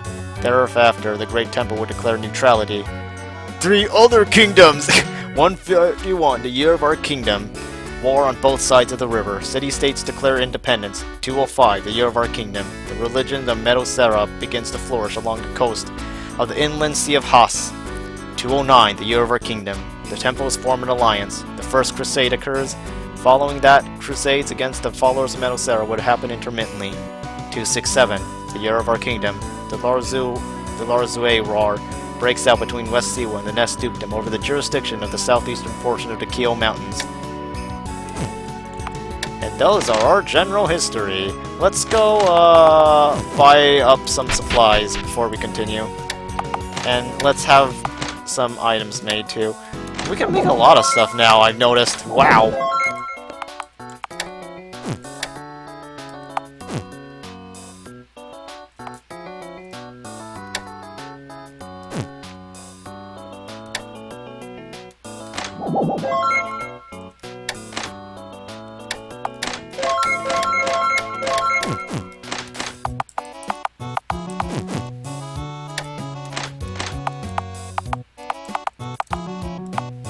Pickaxe, oil, fishing rod.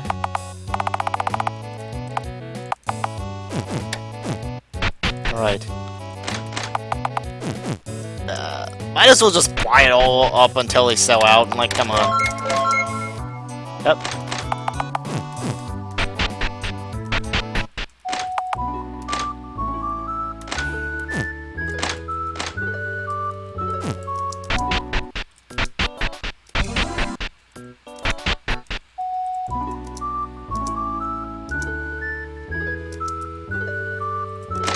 Go to sleep for the day. Oh, we have an event that night. Oi, fellas, you made it back? Ah, Mr. Pingar. I was worried about you guys. No, really, I thought you died out on the roadside. Well, I'm glad you're alright. You still got work to do for me. Yeah, ha ha. Well, once a hustler, always a hustler. Romance a Padilla. What was that now? What happened to rubbing shoulders with saints and snobs to help my sister? Did you forget? Whoa, I was getting to it. I haven't forgotten. The whole thing is quite clear in my head. You're freaking scary. Let's cool our heads a little bit. Worked up a real bloodlust in the ruins, eh? And his brother, Mr. Pingus. Indeed. Anyways, here's where we are. I've gotten top brass from the River Temple to perk up their ears a bit. There's this big shop crusader who happened to be there. It's a very fine, welcoming place. Really. Additionally, I found out some lofty noblefolk are trying to build a big laboratory for strange diseases and other unusual scientific phenomena right here in this town. Well, that kind of stuff is beyond me, but it sounds cool. Yes, it is quite cool. They're trying to gather wayward magic folk and establish a sort of university setting. Unfortunately, our lord here is against it. Seems like they've hit a brick wall. Our lord, you mean the Duke, right? Yes, Lord Kamur, Duke of Home, the one who had your foster mother executed on trumped-up charges. That bastard. Hasn't he meddled enough in our lives? Hey, why not bump the guy off? Excuse me? The Duke's in your way, so whack him. Makes sense? I'll make sure you don't get caught. We can say goodbye to the esteemed gentleman. You can avenge your mom, and hey, it'll be good for everyone else too. It's justice. No, it's what, Paris? Lost your nerve? Guess I was wrong. Maybe you're not a leader, just another follower. No, I haven't lost my nerve. How about you, Irie? You up to it? No. No, you're incredibly shady. Humph, you too? Guess they'll never build that lab. It's not looking good for your sister.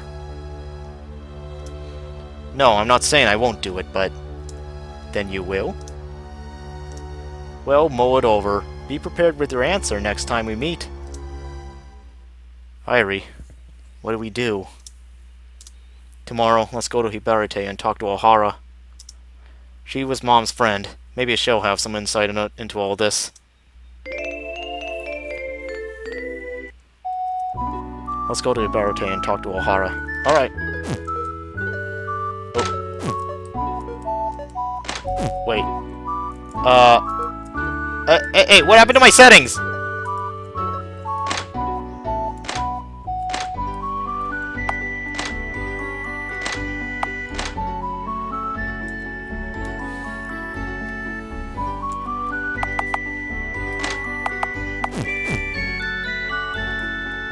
I was like, I just wanted to talk to my party members! Okay, this isn't new.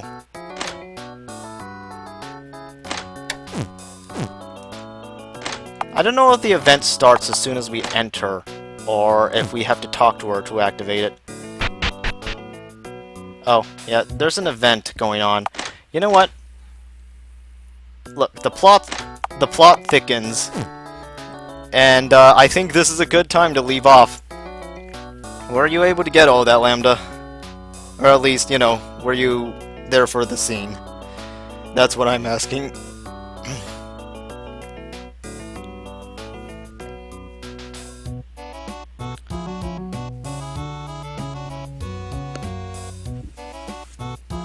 Yeah, he wants to off the Duke for whatever reason. And he wants us to do it. This game... when are you gonna keep this game's villain Neo Hogger? I don't know how to... I don't know how to pronounce that. At the fairy tree. The game isn't... the dragon.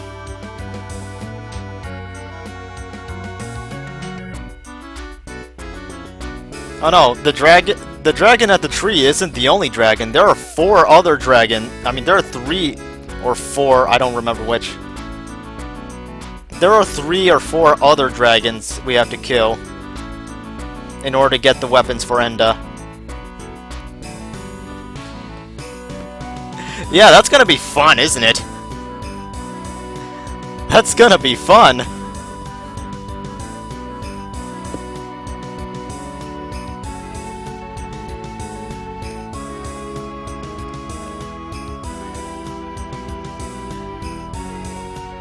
But, to answer Glave's question, when I play it, the game, like, the general plot is not particularly long. I mean, I can usually beat it in not too long a time. I've done, like, 2 playthroughs already. But it's like...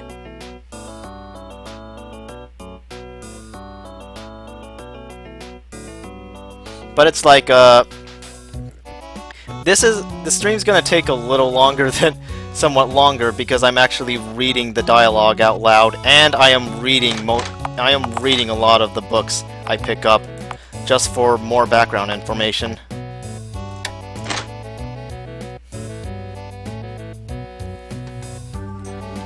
Oh yeah, it does some... oh yeah, it does some pretty cool things with, like, RPG Maker, and I can... and, you know, just by looking at it, I can tell how they do it.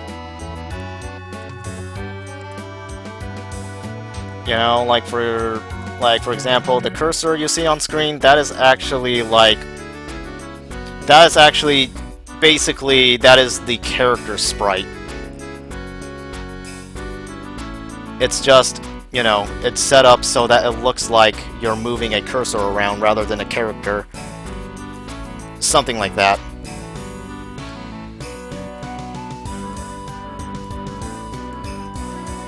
But the next time I stream, whenever that day is, I can't do it this weekend due to, like, scheduling conflicts.